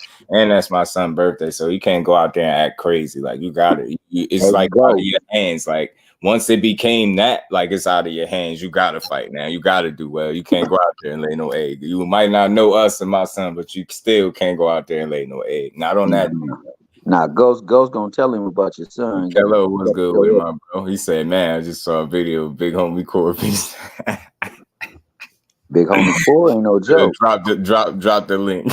Drop the link for sure. Especially is Jonathan or JoJo in the building. They need the link. Yeah, man, them boys, they be on my boy helmet too. You know what I'm saying? They be on my boy. the vendors. He tripped me out with that. Big Dog Willie said in the super chat, he said De La Hoya ended JCC career, Benavidez ends Canelo. Talk to him, man. That's why they don't. He ain't in a rush to get in there with him. I think he know at the very least it's gonna be a fair amount of resistance being put up in that fight. Like, I don't see him getting in there and shelling up and becoming a fan of him and not fighting back. If he do that, I'd be so disappointed, yo. But it's always possible. But you got to show me that you can get David Benavidez to not throw punches. Do you know how impressive that'd be to show me that you can get this young man at 26 years old, dude that wants to do nothing more but come forward and beat you up, not to throw punches? Show me it. I'll be highly impressed, and I'll only ask to see it once. You beat his ass one time, I'll never. And we ain't never got to box again. Well. I already been getting these bets, but now it's time for you to get your JusDueBoxing. Oh, there you go. So I'm still betting some dough on the underdog. Yeah, Kirk Douglas said Boo was coming to work. Talk to me for Willie Nelson in June 16th. Don't kill our vibe, KO. We know. We was trying to slip in some old stuff, man. We was trying to slip in some vintage Boo Boo. You know what I mean? Got to be that on the night. I tell you that. You got to be on the night. That's all. He don't got to be that guy, but he got to be a sharp version of himself on the night to pull his win off. And I look, I ain't counting him out. So not to put the horse before the cart, but I mean, given what we've seen, do you think that just coming at Canelo with something that's just volume and not enough oomph behind it is gonna actually be effective against him? I'm just asking. You think? Oh, you basically saying is he gonna be able to get his respect? Yeah. Boo Boo. I mean, and we was saying this earlier because Ant, when he was up here, he was talking about that, and because he was like, what if he just hits him and he shakes it all, walks through it? And I'm like, I mean, listen, all things are possible, but that would be a first, because I've seen a lot of Demetrius Andrade fights, and I've never seen nobody just walk through him. That would be new. So that would be very, very impressive to me, and it would be very dangerous if David could put him in that type of situation where he's just walking through. That's wild to me. So it'd be the first time we've seen this. Now, I'm not saying it can't happen, but it'll be the first time. See, that's when the fight happens too, because honestly, I believe if you get everybody off their axes, it's like when you take your first L in the playoffs at home.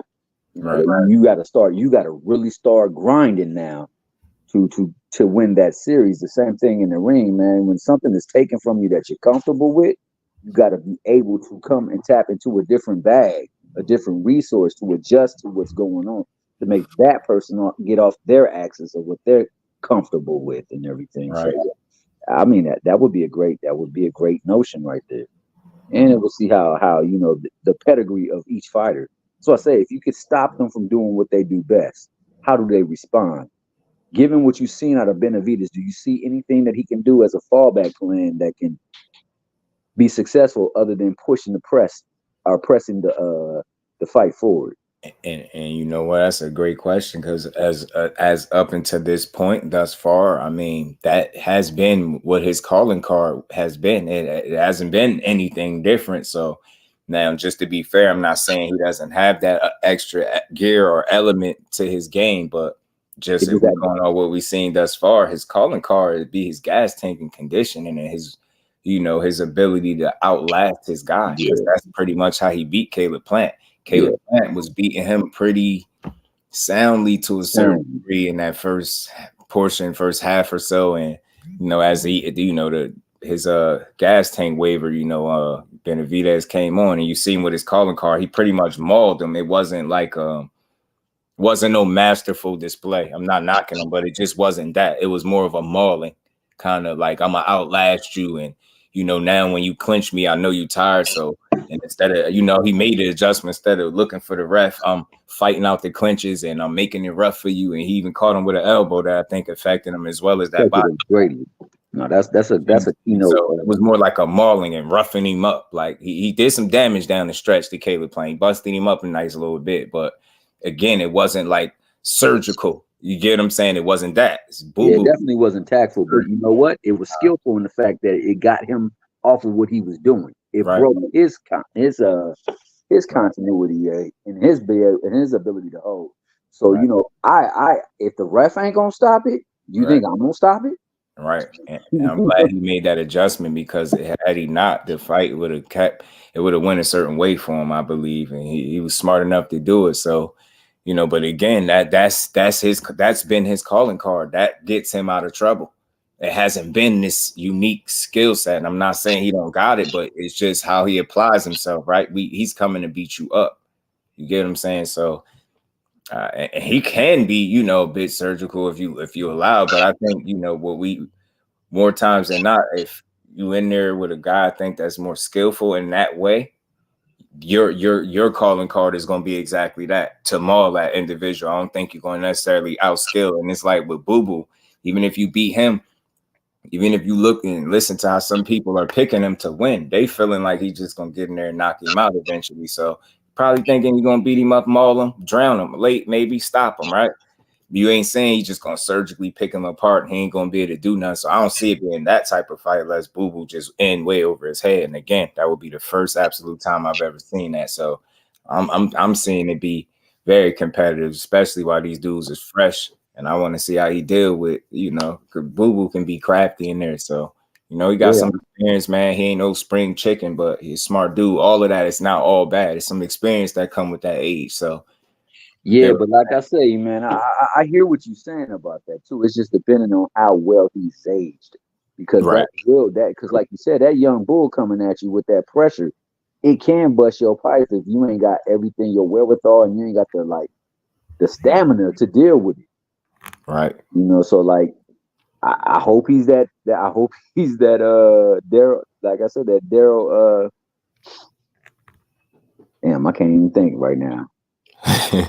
but the Redskin DB that played all them years and still was able to lock down people at 37, 38. Right. You know what I'm saying? Because like I say, I look at his skin, man. His skin is flawless.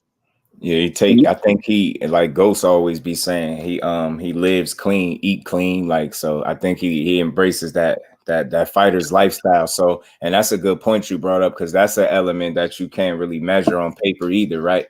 How well he's taking care and managed his body at 35. You get what I'm saying? And guys got an ability, especially when they got something special with them, to raise their level on the night.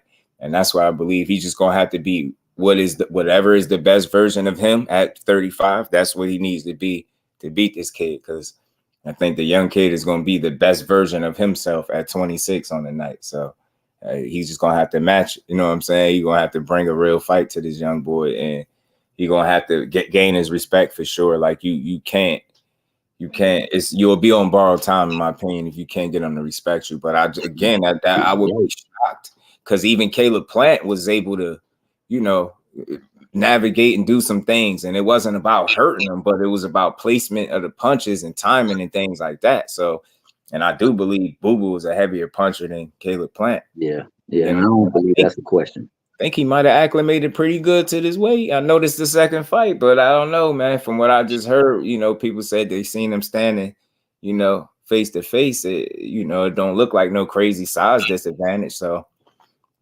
hopefully that don't even be a factor, because I just want to see skill versus will. That's what this is right now. That's what it is. That's exactly skill versus will. And I ain't saying he ain't got no skill, but his calling card is obviously his will, and for Boo Boo would be his skills. Simple for me. Gonna be a good fight though.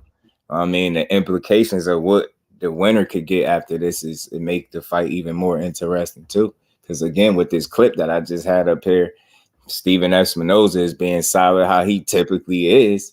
Hopefully that fight does get made if he is to be successful. But I ain't, you know, counting my guy at Boo Boo out, man. He gonna have to earn that one. As long as he make him earn it, I can respect it, bro. Just don't give it to him. Like, no, I don't want to see no laying down, none of that type stuff, and I'm cool. Like, well, however the fight go, I just don't want to see it on either side. $80 crazy on buying. I can't take buffer and stuff. Yeah, but look at it this way, D1. At least the whole card pretty solid, right? Yeah, it's a solid card, and I think what you said it also applies within Boo Boo himself. It's definitely going to be skill versus will. At some point in time, you know, he's gonna have to fight through anything that's gonna tell him to coast. Because I know a lot of times he gets up big and then he coasts. Right. You can't allow that man to get no momentum in this fight. So you just can't coast it. You just can't put it on autopilot. Yeah, you can't do that. You gotta keep that first half of the fight manageable too. I ain't saying just come in there and be some type of game manager, but you can't let that first half of the fight get out of hand for you. It's very important. Like, you can't do that, because, you know, naturally the natural order of things, Benavidez like to come on in the second half of fight. So if you allow him too much success early, you potentially put yourself behind the 8 ball late. So you definitely want to keep the fight close. If not, be beating him pretty much like Caleb Plant was doing. I ain't saying you got to fight exactly like him, what you don't, but what you bring to the table is definitely good enough to find himself up on the cards midway through the fight. I could see that. Especially while they fresh, it's important to attack while you got the gas to do it, especially if you know you slow down in the back end. You got to make the first quarter of the fight for sure. Them first 4 to 6, you got to make it count. You say, shout out to senior. That's my guy. Boo Boo. Damn, we gonna do my boy like that. Boo Boo, they doubting you, man. It's me, Mr. It's me again. It's gonna bring it, man. That boy was up there singing. He comfortable. You know what I'm saying? Right. He comfortable. People say he look nervous. He don't look right. We're going to find out in that ring for sure. Right. It's only 2 more days away with 3. True. So I think he ready. Yeah, Kello, I seen it too. I watched it. Oh, man, that's funny. That sparring is classic. That sparring never gets old. I made a video out of that a while back. It had me in the opening presser. Steven Espinoza opening statement. What'd he say? So you ever seen Demetrius and get whooped? That's what I'm saying. I ain't saying it can't happen, but it will definitely be the first. You know what I'm saying? It'll be a first. You know what I mean? For him to go in there and get his ass whooped, for him to go in there and actually be in a fight where he can't gain the respect of his opponent, because I've never seen it. Like, I don't care. People's question is punching power or lack thereof, but again, it's not about just hurting. It's about, you know, I don't know, it's punch placement sometimes, man. He's sneaky in there, man. So he just gotta have them legs together for real. His conditioning need to be A1. He need to be snack strong in there. Snack strong. I'm glad you said that, Justin. I feel like that's the missing part of the equation right there that often gets left out. We talk about power. Right. But we often forget to mention the nuance. You know, like you said, punch placement, timing of the punch. You know, if a guy is getting hit with something he doesn't see, and I think that's where Boo Boo is unique in that regard, is that he has shown time and time again that he's able to create those openings and capitalize, hit guys when they're out of position to defend themselves, primarily with his feet. So I think that's what I'm curious to see. Not just so much a matter of, hey, can he just hurt Benavidez and get his respect, but whether or not that starts to pay a toll on Benavidez mentally in the event that Boo Boo starts hitting him with those shots that he doesn't see when he's opening up. Does he start to change how he's fighting now? Does he get over anxious and start doing too much and hang himself out to dry? Or does he start to keep his hands in his pocket just a little bit more than he typically would? Not just a matter of just hurting him, but just stinging him, just like, you know, right. You reach and I teach you. Right. Respect. Get conditioned like that. Not just the respect part, but the conditioning. Like, damn, if I miss, he's going to hit me. Yeah. Put some on his mind, make him second guess. You got it. That's why I say early and often, man. Don't take too long to settle into some type of rhythm. You gotta make him think early, because you already know his game plan is to come forward and beat you up, beat your body up, apply that heavy jab, throw those fighter video game combinations if you let him. Know what I'm saying? He gonna embarrass you if you allow it, but Boo just gotta be smarter than that. Plant did watch some first 5 rounds. Plant was on his helmet for them first 5, boy. But I seen it. I seen the gas tank wavering. I said, "Up, here we go. It's about to get rough." And right on cue, it got rough. See, but I think the thing with Plant, where I feel like Plant, I believe he may have had more success if he counterpunched a little bit more. Like Plant, for the most part, in those 6 rounds, he was the one that took the lead, and he was just outpointing them. He wasn't necessarily hitting him with anything he wasn't seeing or punching in between his shots. Right. You know, making him miss, making him pay, stepping over, exploiting his feet. It was just like, I'm going to hit you with this jab and I'm going to move off. Hit you with this jab, I'm going to walk off. And it was just that type of fight. Yeah, right. Right. He said, Boo Boo a cornball personality-wise. Y'all like Mr. It's Me Again. Yeah, lucky I ain't got the trailer. Only got a trailer. I had a trailer of Boo Boo. He was talking. Y'all, hold on, man. Hold on. Thought I had a video with Boo Boo in it, man. Y'all go stop hating on it. Mr. It's Me Again, man. Where he at? I think I had a video, man. Here. Hold on. Can I find it?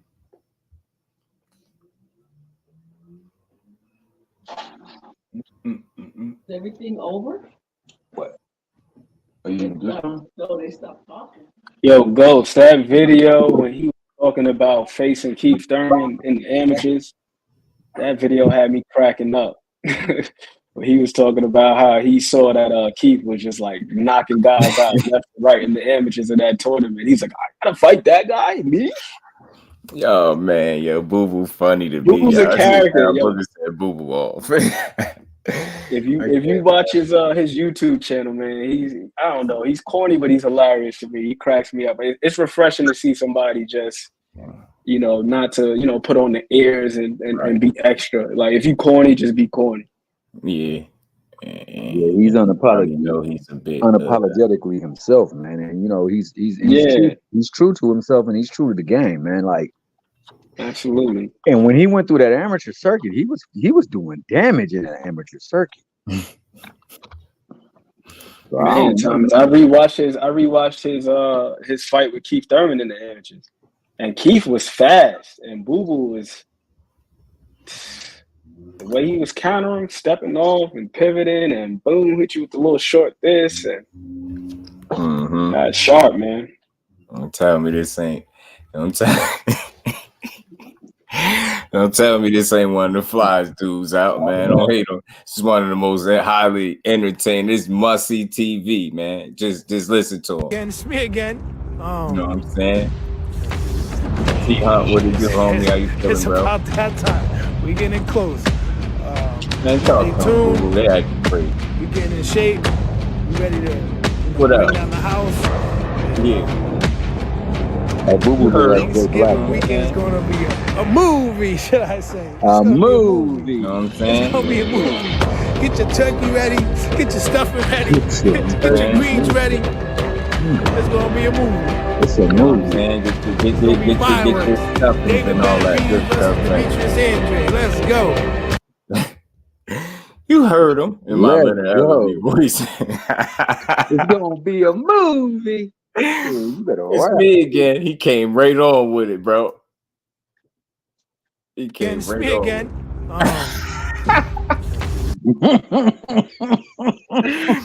That's the flyest man out, man. Don't hate on my guy like that. You know what I'm saying? He came with it. You know what I'm saying? Stall him out. I heard he from Rhode Island. Stall him out. I like when you start off with it, it's me again. Yeah, you know he's solid. He good. He in his right state of mind. He comfy. He said, "Boo Boo need a hype, man."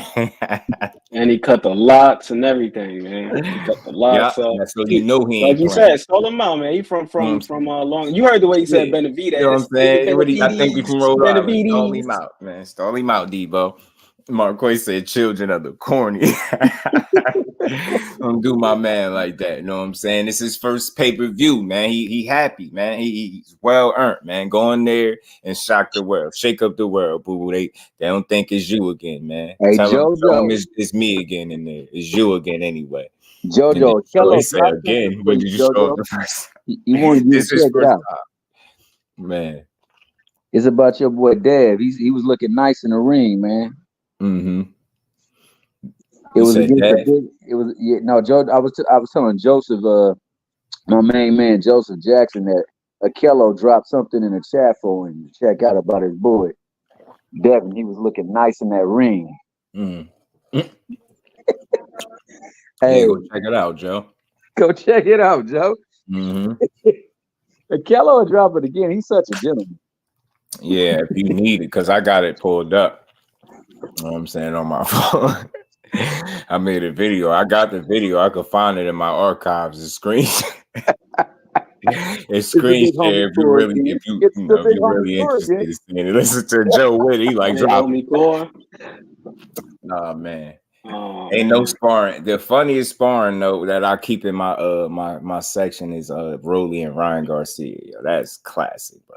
Like he really mauled Ryan. He treated Ryan like Rolly was on some wild stuff in that sparring, bro. You heard him. Gotta be like, you feel me, Mike? You know what I mean? You heard him. That's how he was, man. That's how I am talking for my boy Andre, because I don't think he liked that. Y'all seen that sparring footage though. I seen that footage though. I just like messing with them because they always mess with me every day. They don't let up. They relentless, bro. They don't forget to let me know they Haney fans. That shit is so funny to me because they'll know y'all probably don't understand. I rock with them almost just as much, just not as much as y'all though. Almost. Y'all little, over the top. Over the top. Y'all over the top. Kello with the quick. I'm telling you, bro. Listen, one thing about these boxing circles is good to know people that know the people that got the experiences with the right people. I'm telling you, when that coach get back from doing what he's doing, I'm definitely gonna try to interview him, man. I want the coach to come break down some of these fighters, man. If he'd do it, I definitely ask him to do it. He can work with some of the best of them. So you name it, he don't work with them. So and he's still continuing to do. He put in a lot of work. So Ghost got something for you there. I got footage of Ryan Garcia beating him. It's me again. Man, I like between that. Rams TV, salute family. How you feeling? He said Sugar Boo. Dante said Sugar Boo. Yeah, man, you gotta be Sugar Boo Boo in there. You know what I'm saying? Hey, boo boo. You know what I'm saying? You gotta go for it, man. Because I already know how Benavidez coming. He look big though. I ain't gonna lie. I ain't gonna say I ain't seated the face off and none of that, but I know when he was working out prior to this press conference, he was pretty damn, what the hell was that? That's what I'm saying, Joe. They were saying my man was like 210 pounds. Yeah, he looked kind of husky. You know, he was through 10, bro. Boogeyman King Andre does all this is talking that ring. He loves him when y'all sleeping. Don't tell him, Troy, they sleeping on my guy, man. Shout out to Devin Haney for running 140 to 14.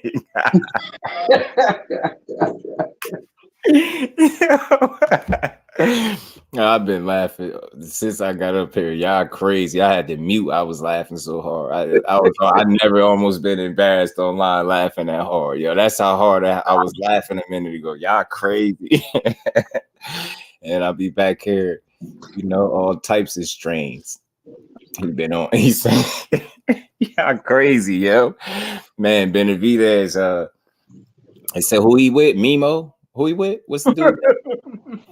He said he got Mimo and he snack strong, bro. Like, damn. I'm like, okay. All right, boo-boo, you know what you up against. You know what I'm saying? Y'all both snack strong. You know what I'm saying? He might have a little extra, but it's all right. You know what I'm saying?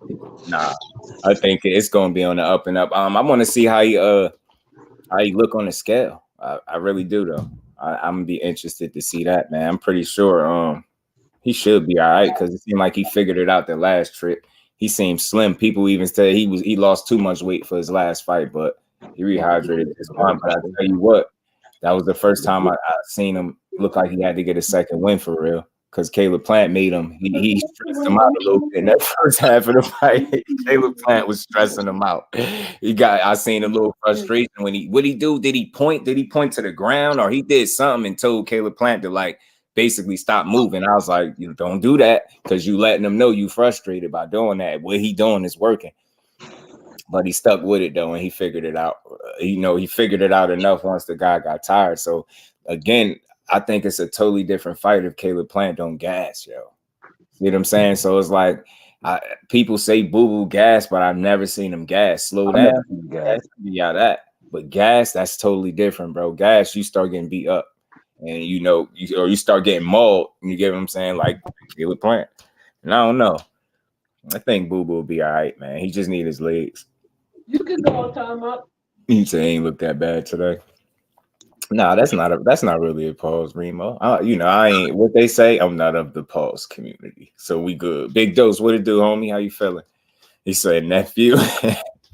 David ain't run nowhere. Dad moves. He instantly makes the division become the hottest weight. Yeah, because he must see TV, Joe. Jonathan, he must see TV. I'm watching him. You know what I'm saying? You want me to get 2 pay-per-views? You know what I'm saying? Should I buy somebody else's too? You know what I mean? I support him twice. David got that special contest stamina pack. Y'all crazy. Benavidez about the Bobby Wild Boo Boo Dad. Big Doge ain't got no faith in my boy either. Hey Joe, you know why he say he was tired, right? You ain't listen to the rest. See, I don't be listening because in that video won't tell you the rest, so he let you know the rest. He told you he got tired. He was tired of beating your boy up, man. He was tired of putting them cuffs on him, bro. Hey, senior, man, I got something I think you might like, man. I got a little photo I think you might enjoy in the chat. You know what I'm saying? For the tank guys. You know what I'm saying? I rock with Tank too, but I'll send you a text. People like this photo. His graphics pretty neat. You know what I'm saying? It almost look like a real fight. Don't they make it look like they fought for real? I don't know who did this. I can't see the in the back, but this is creative. I like it. Boxing 101. What it do, homie? How you feeling? He said what you videos. Y'all shout out. I gotta ignore the chat. Y'all crazy. Y'all smash the like button for me, but I'll just be messing with the Jonathan. Hey, man, bring up the footage with the feet, bro. I got you, bro. I got you. Here go. Hey, what you said? I can't let y'all just stay up here just kind of cook my boy like your boy ain't eating hella check hooks in that video. That's all I seen. That's my boy. That was the big homie shit. I got you, Scene. I got you. He was getting his little homie Court was getting his ass whooped. Yeah, man. Listen, man. Just man. I say this right. I'm gonna be real. It's kind of hard to say that in the same sentence. I don't see Shakur getting his tail like that, man. Yeah. Never. Yeah, just tell your man, yo, keep winning, man, and watch out for that left hand. Regis is, Regis do got a left hand. Watch out for that left. Tell your man to, pick that hand up and don't bend over to the right. You know what I mean? Stop bending over to the right. Tell your man stop.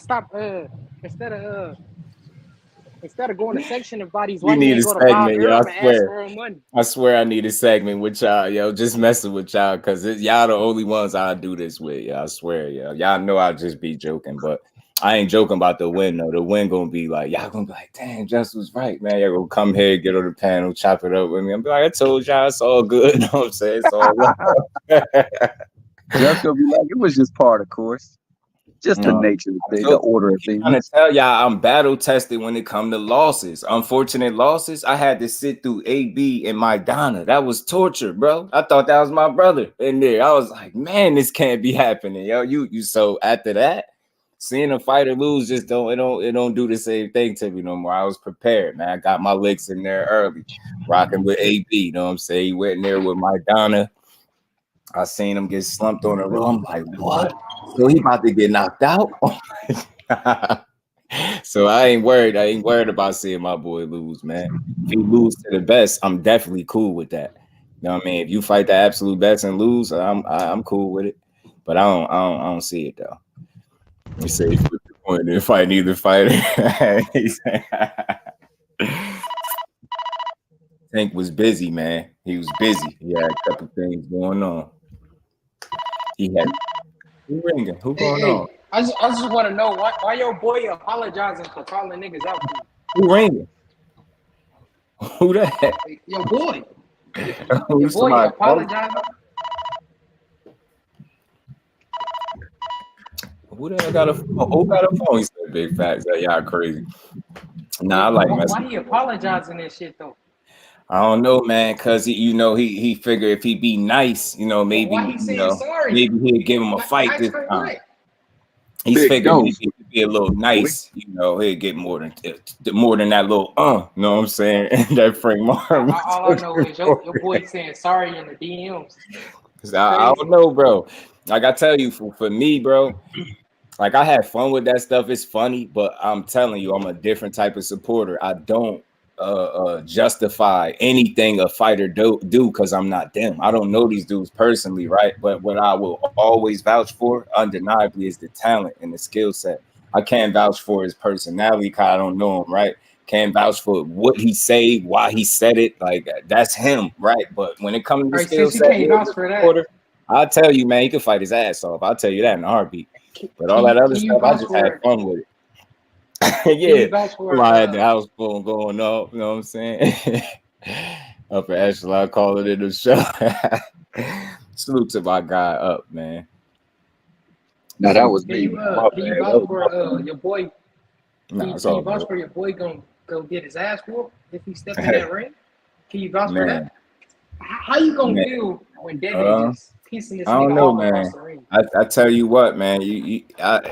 For me to feel like I gotta worry, he gotta fix some stuff for me to be worried about that fight. Seriously, like that's what I'm thinking about. I'm telling you, too. I'm trying to. How could I say this? I'm being as like fair as I could be. It's like it's pedigree, I'm trying bro. to be fair too. The pedigree is just different. Like you can see it in the way they approach fights.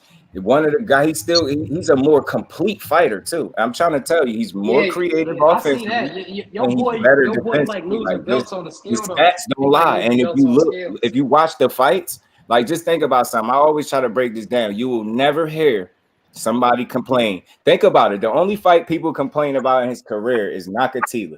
And if you really, that's how you know people don't watch boxing and they jump on bandwagons. You really watch that fight, that's nothing there. He dominated. Like when you don't lose a round and people use that as to say you had a bad fight, I swear I'll take that any day of the week. Give it to me, bro. Didn't they say the same things about Dan though when he was fighting that same competition? Give it to me, Shakur. I still got rotary phones. You on our helmet. I'm sitting here down, bro. I'm trying to I ain't gonna lie, I got a cracked screen, no big dose. I cracked my screen. I dropped my joint face down and getting out the car, my joint cracked right now. I ain't gonna hold you, but I don't know about the rotary phone. I ain't got one of them. Mike Kirkland, salute to my bro. Regis is Haney, Leo Santa Cruz Nat. My bro Mike Kirkland said he want that. He want to see slip. You trying to see that, Mike? You trying to see some? Oh, man. You want to see that, Mike? Mike want to see that. I feel you, man. Only thing that made me mad about this moment, seeing Leo like this, is the dude that was waking him up. Like, mind your business, bro. Like, that probably is the best sleep he got since training camp. He probably stressed out. Like, imagine him watching highlights of Tank knock people out. Like, you got to be stressed by the time you get to the fight. You like, they trying to pump you up in the back. Like, yeah, you got him. 6 rounds in, somebody waking you up. You know what I mean? The best sleep of your life. It's very disrespectful. Your bro should have just minded his business, though. And we ain't never got to box again. Well. I already been getting these bets, but now it's time for you to get your just due.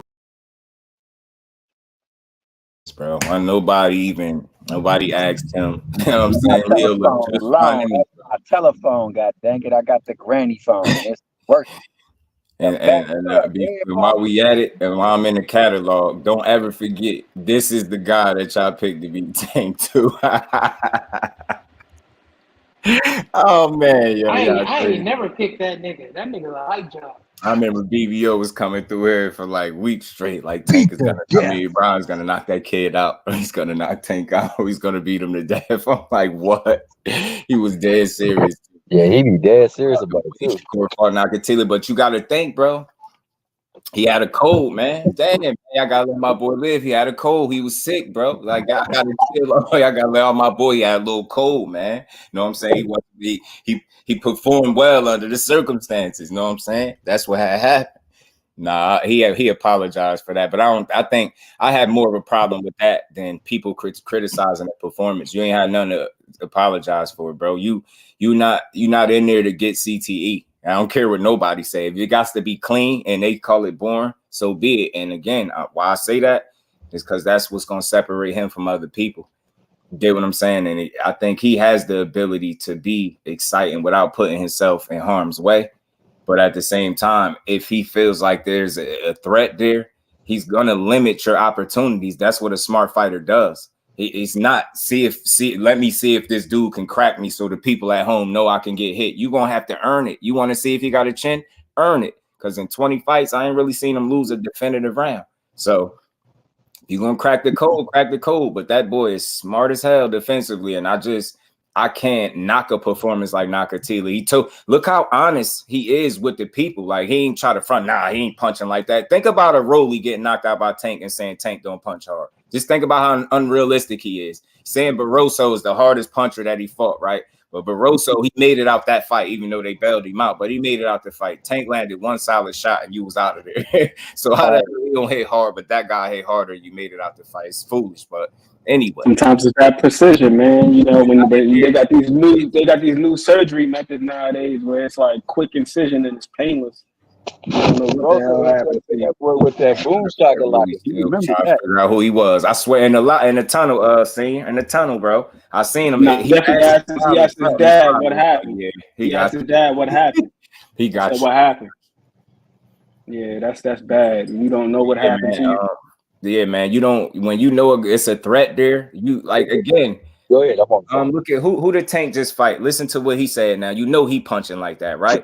But it's about intelligence. This is what I appreciate about him that people don't get. He understands how hard he punched. He know he don't need to be a high volume puncher to get you out of there. He understands that. He does. So he fought Rolly. He realized Rolly could punch. You get what I'm saying? So what did he do? You get what I'm saying? He ain't matched fire with fire because he ain't stupid. He's a smart fighter. And what did he say about Rolly? He ain't an awkward fighter. He a dumbass fighter. And what did he show you? He'd make a mistake, and he forced him to make a mistake. It's not about being dumb. You don't allow him. He got hit with something good enough where he like, oh no, I'm not letting him get that again. So in Rolly's mind, you think you got Tank running because you dumb. Just like he said, you think he running, and he's in reality he's setting you up, and all it took was one punch. Not no combination, nothing else, one punch. So again, I don't knock guys for being smarter now. Shakur don't got, that nuclear detonator like Tank, but again, the temperament, the mentality is the same. If I know you a threat potentially to knocking me out, you punching like that, I'm gonna limit your opportunities. If the fight is not as exciting as you might want it to be, so be it. That don't change nothing. It don't. I'm just not. I'm not with that. I've seen it too many times. You go in there and try to prove it. You seen what Timothy Bradley did, not being the puncher. He tried to go in there and play with Provodnikov. That man had almost instant CT in one fight, brain damage. That man was messed up for mad long after that fight. So again, I never want to. And that's what separates the smart fighters. Is again, it's the less you get hit, the longer you last. You're not in there to get beat up. So if he feel like I don't want to see no I ain't gonna lie, I don't want to see a safe performance though. I want to see a little grit. I want to see him beat De Los Santos up a little bit. I ain't gonna hold you. Al Booger, salute family. Much love and appreciation, bro. And we ain't never got to box again. Well. I already been getting these bets, but now it's time for you to get your just due. Here's the other thing for me, Just. We gotta put some of the onus on the other guy too. You talk about this guy was running. He's on his bike. Well, learn how to cut the damn ring off. If you can't cut the ring off, that's a you problem. True. Hate that. It's a square. Like, you can only go but so far. Learn how to cut the ring off. Right. The ring is only but so big. That's why I say, man, when people be like, he run. I was like, I've seen all his fights. I ain't seen a fight yet where he ran. So you just ain't in there to get beat up, man. He understands that. So I think that, again, that's something that you can't really measure on paper all the way. The way he understands boxing, I think, at this point. And again, some of my opinion or of my assessment of him is coming from what I've heard the coaches that work with him directly say about him. Like, you would think I was in here like putting it on the way, some of the stuff I heard, like, it's to the point where in fights, get to a point in fights. I think I said this to y'all where they don't even need to coach this kid. He be telling them what needs to happen next. You get what I'm saying? And that right there in and of itself makes you a different level of special for you to understand boxing the way you do. So it's deeper than I tell people this all the time. It's not no fan stuff. It's something I believe I see. And again, when you got, multiple trainers that's working with these, not just him, multiple different fighters that I vouch for, you hear them speaking the same stuff. I don't think I'm crazy for thinking it. Like, I've said this before, I've heard this stuff about him. So I'm like, we're gonna see. And I feel like he got some good schooling, man. He started off on the right foot, man. Not too many people could say you had a Andre Ward, a Terence Crawford. Then you got a young Keyshawn Davis to keep you sharp too. And I think people don't know how. That's why they won't fight each other, because they got some different type of bonds with brothers. I think blood wouldn't make them no closer type stuff. So Jared Anderson as well. They can't be friends. They gotta fight. I'm like, I don't think we're gonna see it, bro. Unless it'll have to be a situation and present itself where it'll make them rethink it, or it's like one of those we'll cross that bridge when we get there type thing. Because nobody's asking for that. If you are, and again, it's confusing because if KEYSHAWN is trash, how people say, and he ain't fought nobody, why would you want to see him fight Shakur? You get what I'm saying? Why would you want to see a trash? Why would you want to see Shakur fight better competition? Why would you want to see him fight a trash fighter that's his friend? Based on what people say. So I think people be telling on themselves. You get what I'm trying to say? I think it's a reason why you would want to see that fight, because damn well KEYSHAWN ain't trash. They just don't like him. Might sneak KEYSHAWN. I think, listen, this stuff is theater, bro. Like, if no blood is spilled, all this stuff is like public perception. It's like back and forth. Who you think did what wrong? And at the end of the day, I don't really see it that way. You could see a situation like this coming just by how competitive both fighters are. Like, and I don't know what people expected, right? Because what kills me?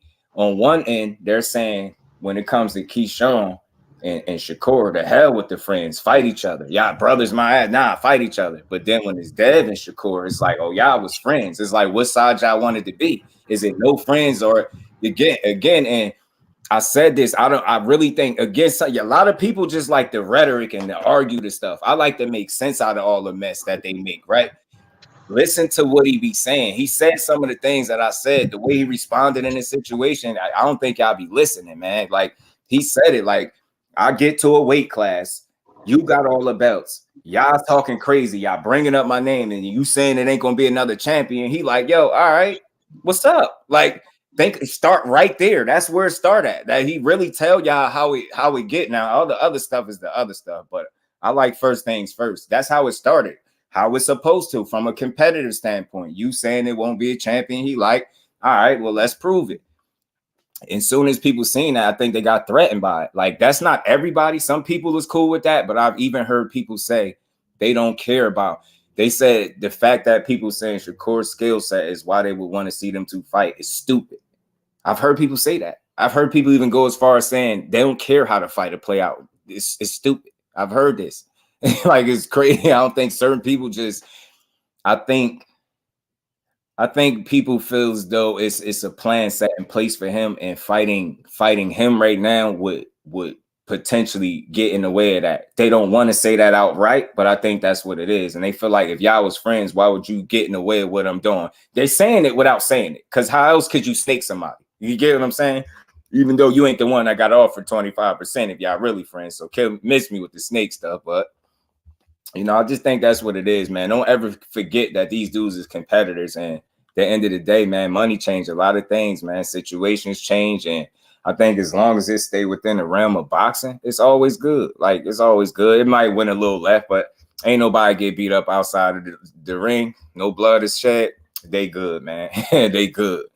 We seen worse, man. Like I said, Mike Tyson, I was a Mike Tyson guy. So that little stuff that I see today, I'm not sensitive, bro. I lived to watch Mike Tyson wild out. So nah, when I see some little Twitter, Mike Tyson was beating up security guard. He was different, bro. Like, he was spazzing out. People was scared to interview him. Like, it was different. Like, I seen all of that. So when you ask me to be offended by some tweets and, man, some little harmless, man, it's boxing, dude. Boxing. The iron is so many sensitive emotional facets. Yeah, man. You gotta enjoy it, man. Always remember to enjoy the sport, man. What's up, JusDueBoxing? Oh man, my bad. What's good with a big dog? This is gonna be real quick. This will be real quick. I want to salute the Haney Colt for continuing your great work at capping. That's all I want to say. Everybody in the Haney Colt world, love you guys, man. Just beautiful capping. Bill Haney taught you guys well. Just want to say, just this year, real quick. Congratulate to Bill Haney again for winning Capper of the Year before the year even ended yet. So I just want to say that. And Duck of the Year is Frank Martin. Mm-hmm. So yeah. Anyway, goodbye. Big dog shout out. Oh man. I'm gonna be real with you. I agree with what you said about the whole Devin Haney and Shakur Stevenson situation. Like, they were cool. Mm-hmm. And it just became like too much stuff inundating the airwaves about how, you know, he don't really want to hop in the ring with him. And you know, we supposed to be friends. And you know, my moniker is I'll get in the ring with anybody, and you say stuff like that. Right. Because honestly, I thought that, you know, that's what, like you said, that's what spurred it on. And then he went on, I'm not going to say his name, but he went on his podcast, man, when they had him all on there. And he was like, bro, I was chilling. Y'all brought me into this stuff, you know, because we had an agreement. Right. And that's when I first heard the word agreement between them. Right.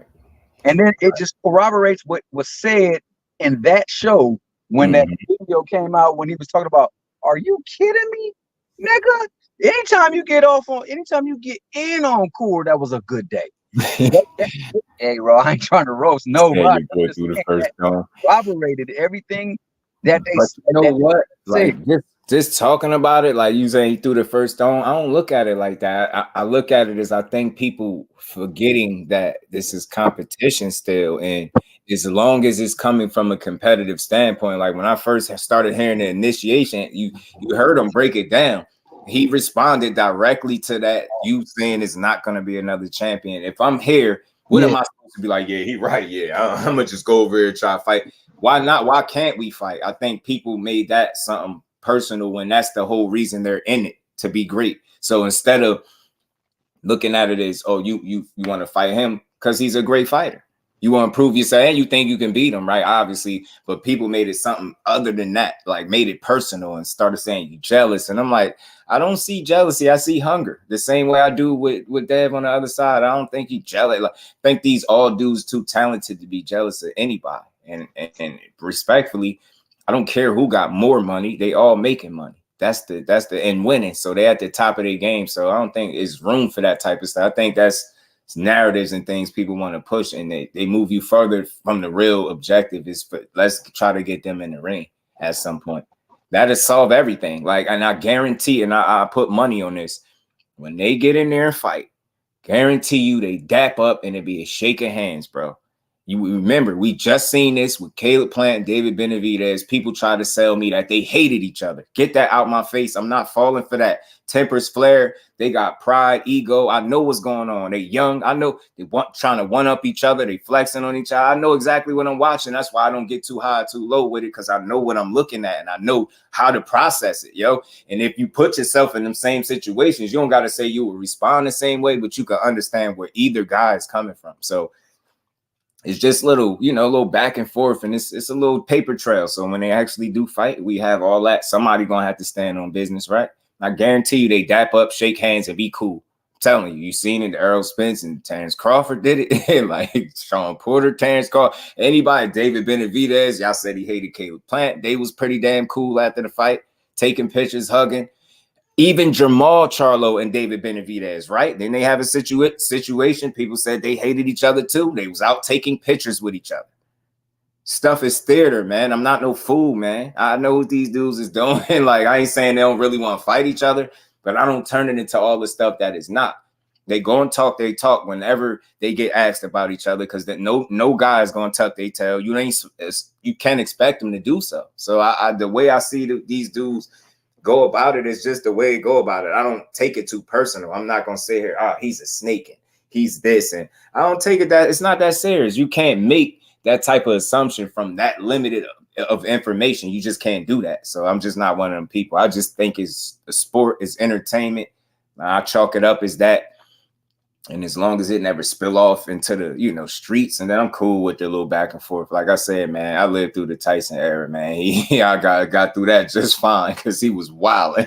So a little Twitter characters, a couple, little choice words here and there. Man, so be it.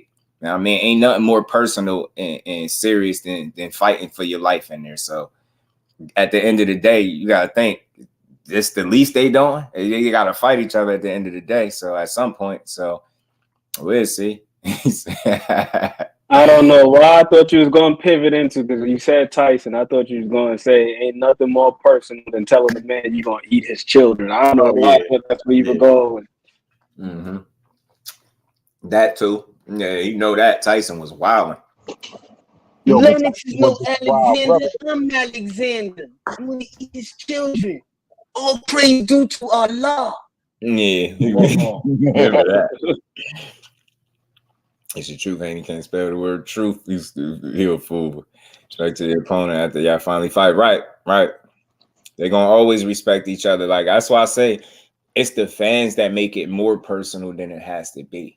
Like, I'm telling you, it don't be that serious. I don't see like this stuff I see in boxing, it don't get me emotional in that way. I don't get mad. Narratives get me pretty upset and annoyed. You know what I mean? I hate narratives, but I don't hate what these fighters do because I feel like I understand it. Like, these dudes be having to sell themselves. They fighting how many times a year? Through all of that. You get what I'm saying? They got to put something on your mind. They got to talk and, sell themselves, promote themselves, put themselves out there. Long as they stand on business when they get in the ring, I'm cool. And that's the one thing that you can say about both of them young men. When they get in the ring, they definitely stand on business. He said, damn, I never been asked, am I a fan of Canelo Alvarez? Man, that's crazy. I've never been asked that before. I usually just been assumed a hater. I mean, yeah, I'm a fan of Canelo. I'm a supporter of Canelo. I just want to see him fight 68 pounders. That's it. I don't care. I don't even care which one he pick at this point. Just let it be one, bro. Let it be one. You know what I'm saying? Let it be one. A real 68 pounder. That's all. Somebody that belonged being punched by you. You know what I mean? Not somebody that got to try to acclimate in their first fight. And I'm not seeing no more of that. We just stand on business. Never seen it up in the ring and not press the issue. I don't think he was supposed to do more than he did though. Because if you really being honest, if you being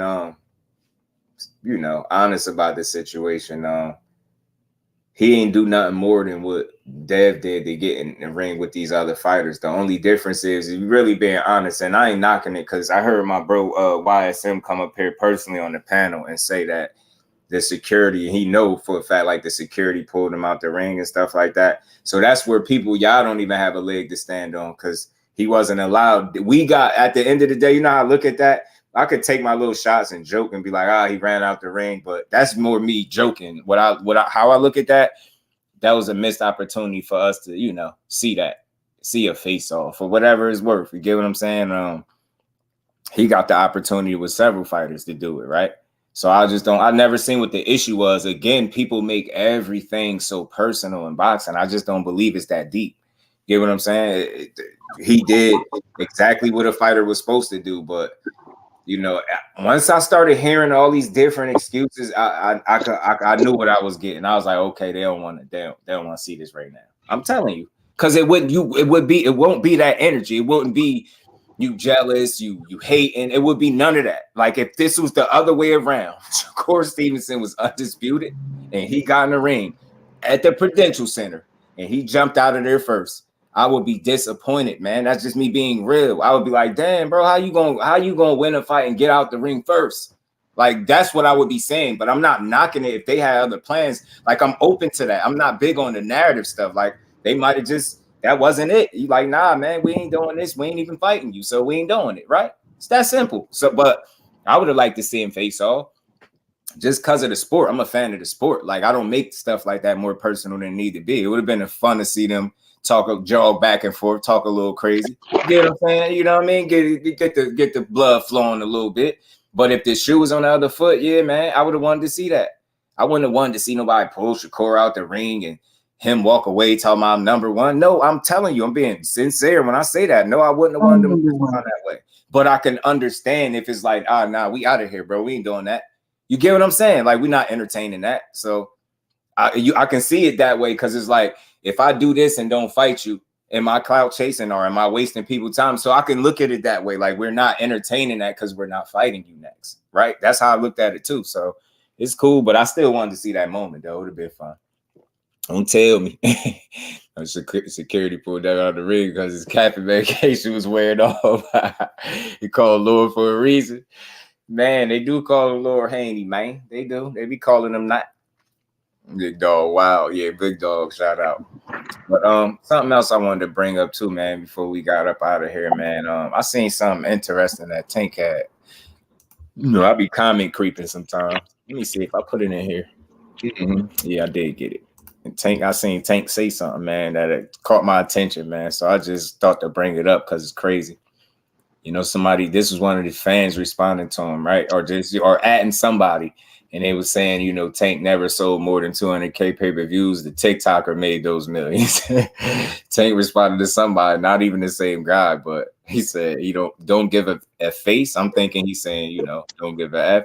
But he said, it put 100 M's in my account. You know what I'm saying? 100 M's in my account. So I said, what are you talking about? Talking about money? Man, I'm here to tell you, I don't think he just said that for no reason. I don't think it's, you know, what the young kids call it, cap. I don't think it was that. The way he responded right here. Take, like, you know, he don't care about none of that y'all talk about. He got that bag, man, so he ain't trying to hear, but 100 M's is crazy. 100 M's, and y'all see, gotta call him one of the faces of boxing. That's what I'm getting at. Gotta call him one of the Canelo and Haney hater. I feel you, Mike. I don't think you're a hater though. I've never heard you hate on a single fighter, a single live I've ever done. I've never heard you do it. You know what I'm saying? Now you say that openly probably because you know they'll condition us to believe we're haters for our honest opinions, but nah, you ain't no damn hater. Nah. But yeah, 100 M's is crazy though, man. Tank Davis, man. One of the faces of boxing for sure, man. For sure. And this was on that. This was, he said, I'm calling cap. I'm calling cap. I just say that the thought of it, 100 M's is crazy. And I wouldn't think of just this fight alone. I'm thinking he talking about some stuff. I mean, and I don't know, man. You just never know with these dudes, right? But I will say he's just one of the faces of boxing, man. He got to be, and I think it could be more than one. I mean, it could be more than one.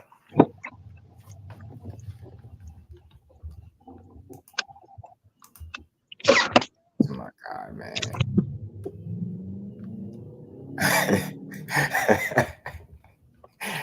Wanted to go straight from that turn lane, huh?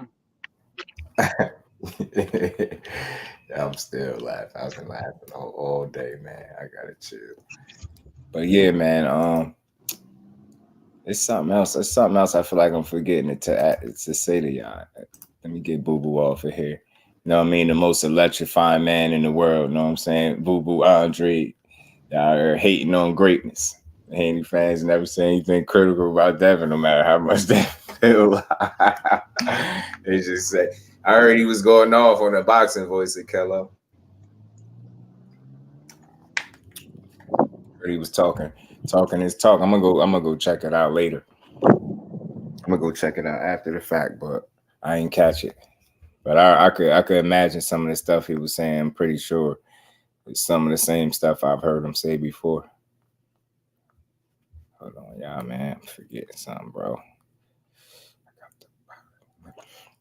Bill Kello. I heard Bill was on a boxing voice. I think it was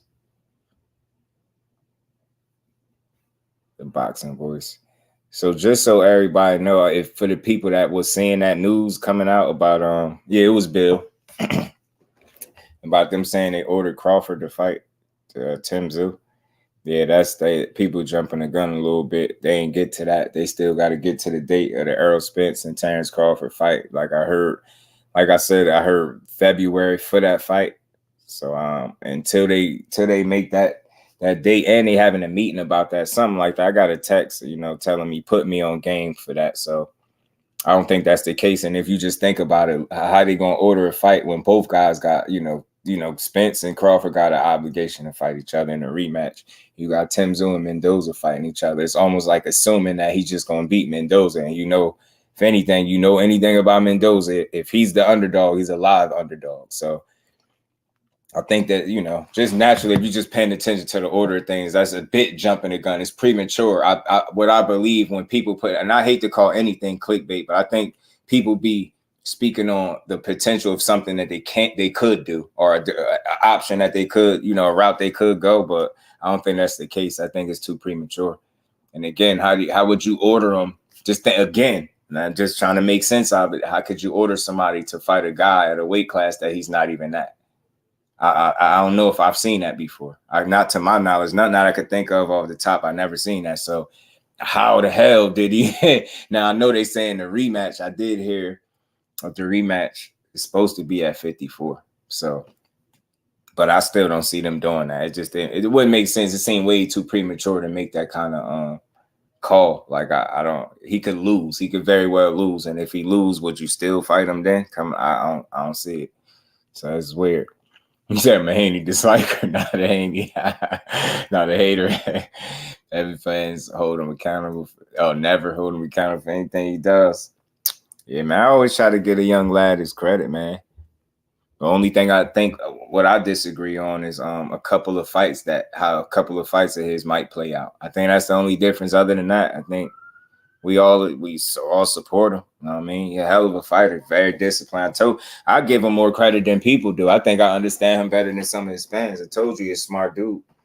His fans don't think so. That's why y'all actually thought he was going to fight Shakur at 35 because he's stupid, right? They don't want to admit that to themselves. That's never going to happen. Not because he is scared. I will be the first to say he ain't, not because he is some type of duck, because it don't make good business sense. And that man is about making smart business moves. You get what I'm saying? There's smart business moves. You see how he moving in his last two fights. Smart. He's taking smart, calculated risks. Not saying he's not taking their risks, but they're calculated. You don't go backwards. You don't take unnecessary risks. You get what I'm saying? Now, to an extent, I'll give him credit. Loma could have been like an unnecessary risk because you didn't need to stay there, right? Extra time to prove nothing, but you wanted that scalp on your resume and you got it. So I always respect that. But again, anything more than that, now you really pushing it. So again, that would be stupid. Still, Loma, is still in the the range of being risky at the worst, right? It's not a stupid move, you know, and he won, so it definitely panned out. But again, staying there even longer to fight somebody that's fresh in the weight class and not outgrown it, it's going to be 100% versus you not being. That's not a smart business move. If you really understand your fighter and his pops, they're not making dumb business moves. And people are just so caught up in wanting to push a narrative that they can't just accept reality. They're not dummies. Give them more credit than that. It's never mind the narratives, bro. They got business to handle. And you see where they put their eggs at. You see where they put what basket they put them eggs at in that Regis basket. And what fight is he delivering? The Regis Prograis fight. Like what? Like he always said, he never told us he was fighting Shakur. People are silly. Like he never said this. So I never expected it because he never told us that. And again, when you don't entertain a face-off, that's kind of keeping your energy consistent. I didn't entertain this and make y'all think I was giving it to y'all either. Yeah, I might have thrown him an offer, but this is after he opened his mouth, said he wanted to fight, right? So that's what that is. But I'm talking about as far as really putting his energy and investing and really making moves to make that fight. That's not the fight that was on his itinerary. He wasn't going to fight that dude. That's why he gave him the offer he gave him. It's just when you being smart, logical about it, you're able to see that. And it's real fans is able to see past narratives. You don't have to push no narrative on the fighter. That didn't work out for a reason because your business, I believe, in my honest opinion, is done at 35 unless you were to lose the Regis. Then I think that's why you will hold on to the belts. That's your leverage. This is just in case because, again, smart business. So when people be like, you need to drop, notice, I ain't never said he just need to drop the belts. No, because I understand, at least I feel like I understand what he's doing. It's a just in case, it's a security blanket. It's not saying he don't think he's going to win, but it's like just in case I lose and I still got a big fight at 35 and I still have belts. So it's all about business and smart moves. And that's one thing that his own people just don't give him enough credit for. He don't do stupid shit. Just not a stupid guy. So can't expect him to do it. William, old school, salute, brother. How you feeling, man? Appreciate you, bro. Ain't your birthday? Happy birthday to my bro. I think it's your birthday today, right? I think we still in today. The days be flying past. It is, man. Happy born day to a real one, man. Tell him I need to hold him accountable for, please. Yeah, I don't know, because it's a lot. I mean, for me, I think the stuff that fans see is this the same stuff y'all see with any other fighter, right? They've all said things that haven't came to fruition. If you want to be I don't know, overzealous type of fan and just overreact every time they say something, then you're gonna be disappointed a lot. But you got to know the difference between them talking their ish and what moves they really gonna make. What a offer was, that offer that was more talking my ish, flexing my A side. That wasn't me really investing my time and energy into making that fight. But he did a good job at making people think that. But again, when you see what fight materialized and you see how it went, you know what he was going to do if he was really paying attention. And that has nothing to do with being scared. Like, these dudes are smart, man. They businessmen. And we say this all the time. Boxing is a business. So you think they don't know that? You think they don't know that? So again, man, he ain't no fool, man. Hey, babe, if he loses, he can use one of his other belts. You get what I'm saying? You know what I'm saying to Canelo? So and again, it's smart. People are so quick to say what he should do. Oh, drop the belts. You're not coming back. But you're not thinking, put yourself in his shoes. Would you do what he's doing? Don't say no, because you would. You're going to do the best for you. And that, again, as long as you as a fan realize that and keep that in mind, you good. These dudes are always going to try to do the best for them. And I feel like when fans understand that, you tend to be less annoyed with what they're doing, because if you put yourself in their shoes, you'll just realize that they're doing the best they could for themselves. That's what it all comes down to. I know everybody try to make it about the fans, but that's a selling point, man. I ain't stupid. Bro, what's good with it, bro? How you feeling? Happy born day to the OMG. I saw one thing in Bill saying that Dad will stay at 135 all year. They've been saying from the get-go. Got to see how I feel. Right. So it's just like inconsistencies and stuff. Or like he said now, he ain't ruling out the possibility of going back down to 35. Now, if he never do it, people will go crazy all over that. But for me, it's just giving me, it's like what I've been saying. Like, he's saying that's a possible option, because if I lose, that's something I definitely think he'll explore. But then again, man, I don't know. You getting situated at 140, you gonna go back down where you was a skeleton at? Why in the hell would you do? Would that be smart business or would that be stupid? And again, I don't believe he makes stupid business moves. People just don't want to call it what it is. He ain't dumb. You're not fighting one of the most dangerous fighters at that weight class, or either of them two guys. Maybe the other one for the bag, Tank Davis, but you're not fighting no for being at whatever percent you're gonna be at in there at 35 because stupid. I just can't stress that enough. He ain't doing that because it would be stupid. He don't gotta be scared of none of that. He's just not dumb. And that would be very stupid to me. It would be going back to stuff at a disadvantage. Definitely. Yeah, what's good, bro? Man, laid back, cool. How y'all boys doing, man? What's up with everybody up here? All good. I mean, I agree with what you're saying. Like the play, like I don't understand how people can't see the shit, bro. Like, really, all it is if he dropped them belts and he tell the world he ain't coming back down to 135 no more, then the Tank Davis, Shakur Stevenson talk dissipate. And I'm sorry, bro. I keep saying it on my live stream. I'm gonna say it everywhere I go. If you're a content creator, if you in the chat right now, them titles hit different, bro. Like motherfuckers ain't checking for a Devin Haney versus Regis Prograde conversation, bro. But you throw Devin Haney versus Shakur Stevenson in the title. You throw Devin Haney versus Gervonta Tank Davis in the title. More people gonna show up. Them conversations get more passionate, and more people tune in for those. They know that. They on YouTube more than any of these goddamn teams in boxing. Yeah, so they know that, bro. It's a way to keep your name popping. Like this, he the king of this shit, bro. This the same dude. When you say that, people act like you're saying something bad about him. Yo, it's business. He's not stupid, man. Y'all gotta understand a fighter better than that. That don't make him no sucker. That see, y'all only feel a way if you think it's clout chasing. I don't necessarily draw it up to that. It's keeping your name attached to the fighters that matter. When you ain't big, bro, that's what you gotta do. Like that's what you gotta do. And of course, fans of the other fighter, I'm gonna poke fun at and shit. But when you ain't big, that's what you gotta do. Like if you just look at it, bro. When he was fighting Linares, what was they talking about? Oh man, we sent the offer to loan. Cap. When he was fighting JoJo Diaz, what were they talking about? Oh, we'll fill in and we'll fight Tank Davis. Cap. When he was fighting Kambosos in a rematch, what was they talking about? We'll drop all the belts for Tank Davis. We'll move up to 140 for Tank Davis. We ain't got to fight no rematch. The Ali Act, when they was fighting Loma for a third fight, what were they talking about? The only reason we fighting Loma is because Tank and Teofimo didn't want it. And now they about to fight Regis. What are they talking about? We'll do anything to make the big fight with Tank Davis. We'll go to 135. We'll sign with Mayweather Promotions. Like, and when I say this shit to people, bro, nothing he said is a lie. They act like I'm making shit up or I'm hating on the young man. Like, no, bro, this is when you don't sell and you ain't popping like that, when you got to move your dates around based off how other people moving, it's like a rapper who maybe he can rap, bro. Maybe he lyrical than a motherfucker. Maybe he just nice with it. Maybe he way nicer than Drake, bro. Maybe he is. But if Drake is dropping a CD, guess what that nigga got to do? You got to push your shit back or you got to move your shit forward. Because, nigga, that's Drake.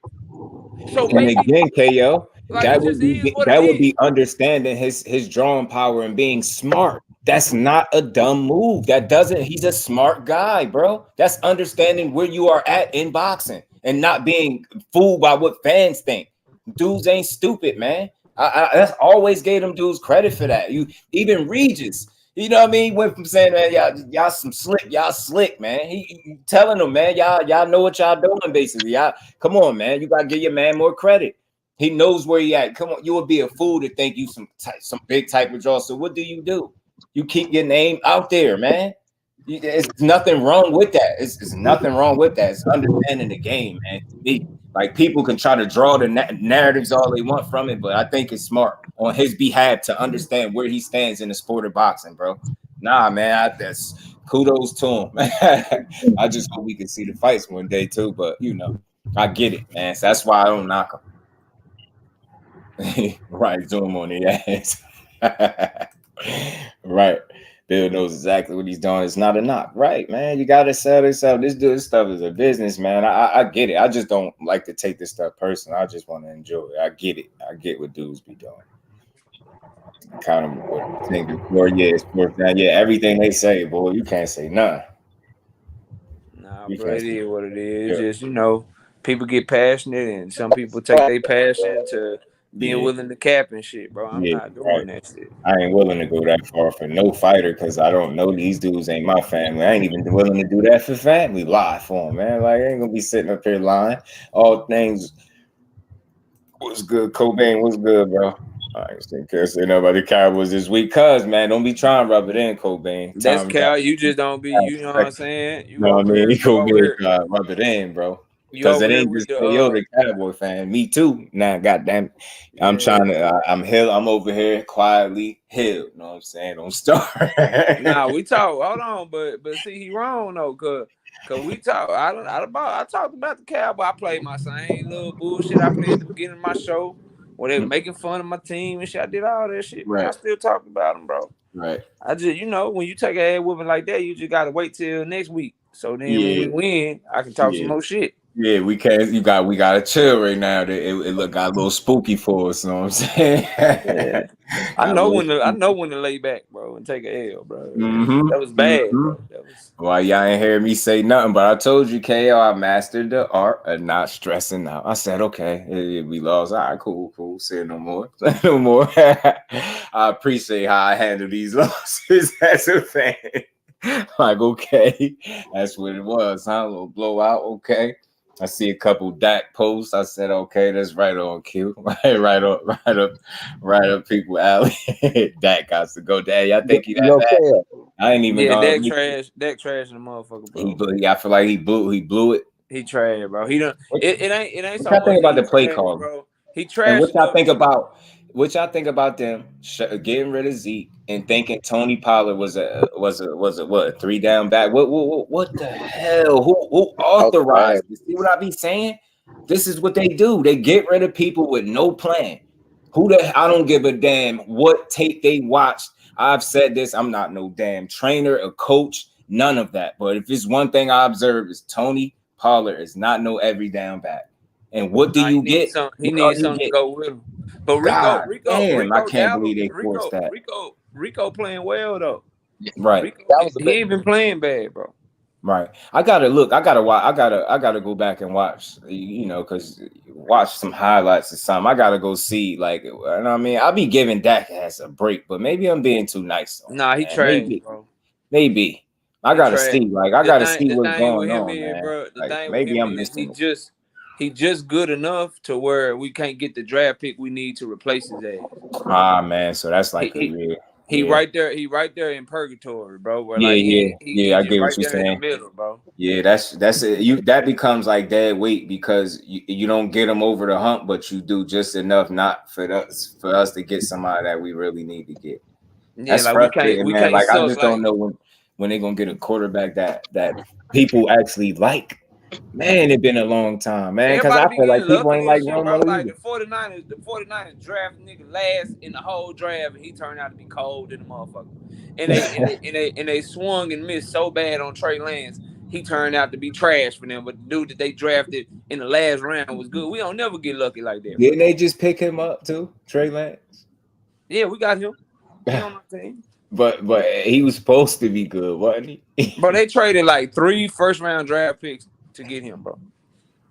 Oh man, he was like the second or third pick in the draft or something crazy. You know what, KOC? This is why I feel like this. They do this stuff on purpose, bro. They do this on purpose, yo. God damn, bro. I don't understand, yo. I don't get it. I haven't seen a team when they run the ball, bro. It's just a different team. Whenever they do anything else, then it just don't work. It just don't work. That's because Dak can't see more than 10 yards. Dak act like he the Sebastian Fundora quarterback, and he can't see more than 10 yards down the goddamn field, bro. Motherfucker can't throw the ball more than 10 yards down the field, bro. Yeah, man. So you think that's him or play call? Man, at the end of the day, you like play call or not, you can't come off your first read. You ain't he can't even remember when he was younger, he could escape the pocket and make some shit happen. Now dudes just he got defensive tackles tracking him down from behind and shit. Yeah, right. He ain't got it, bro. It's time for maybe the injury did him. Probably, but he need to go on somewhere. I'm tired of him. At least Tony could throw that bit. Yeah. Now, Tony, to me, I always thought he got a raw deal, but I didn't say he perfect. He definitely lost games for us. And I used to see that part of it. But damn it, if he wasn't the reason we was in every one of them, he was. So it's like, he can poison. And that, to me, KO, that's why I said that's what made it unfair. Why do he have to be the reason we win every game? So you can't, no other aspect of the team is going to shine for us to win. This dude got to be perfect. I'm like, bro, man, he ain't that. He ain't that guy, yo. I'm all sad with these Giants. I feel you, Ant. It's all right, man. It's just Richard Torres is the next Larry Holmes. I take Jared Goff over that. Yeah, man. I don't know what's going on, Mike, man. I gotta go. Look, I'll tell y'all a secret. I'll tell y'all a little secret. This is the only team I ever rock with is Dallas. Let me tell y'all a little secret, right? I know this team so well, right? That I didn't even have to watch the game. See that? I knew better. You know what I'm saying? I know this team very well. I said, 49ers. Yeah, it's gonna get rough. And I looked, I see 14-0. I said, yeah, I'm tired already. I'm gonna call it a night. I'm gonna call it a night. That's why I'm in here saying, like, what was Dak doing that was that bad? I know what the score was, but I knew to save myself the aggravation. Like I know how to manage the aggravation with watching them just get beat. So I said, yeah, I'm 14-0. Yeah, I think I'm gonna call it a night. I think I'm gonna call it a night. Eagles. Yeah, Philly. My brother, Eagles fan. Yeah, man. But I don't be mad no more. I don't care. The defense won us those 3 games, and the defense has injuries, and that can't win game for ish, man. Yeah, man. Kello, I think you're right, Brody. I think you're absolutely right. You know what? I'm gonna go look at all the highlights again. I might go find the actual full game too. I'll go watch it just to see. Because y'all got me really wanting to look at that. Y'all got me feeling like I'm too sweet on him or something, man. I'm too nice on his ass or something, man. We gonna see, man. But salute to everybody in the building. Appreciate y'all pulling up as always, man. We got some good boxing this weekend. Got some good cards, man.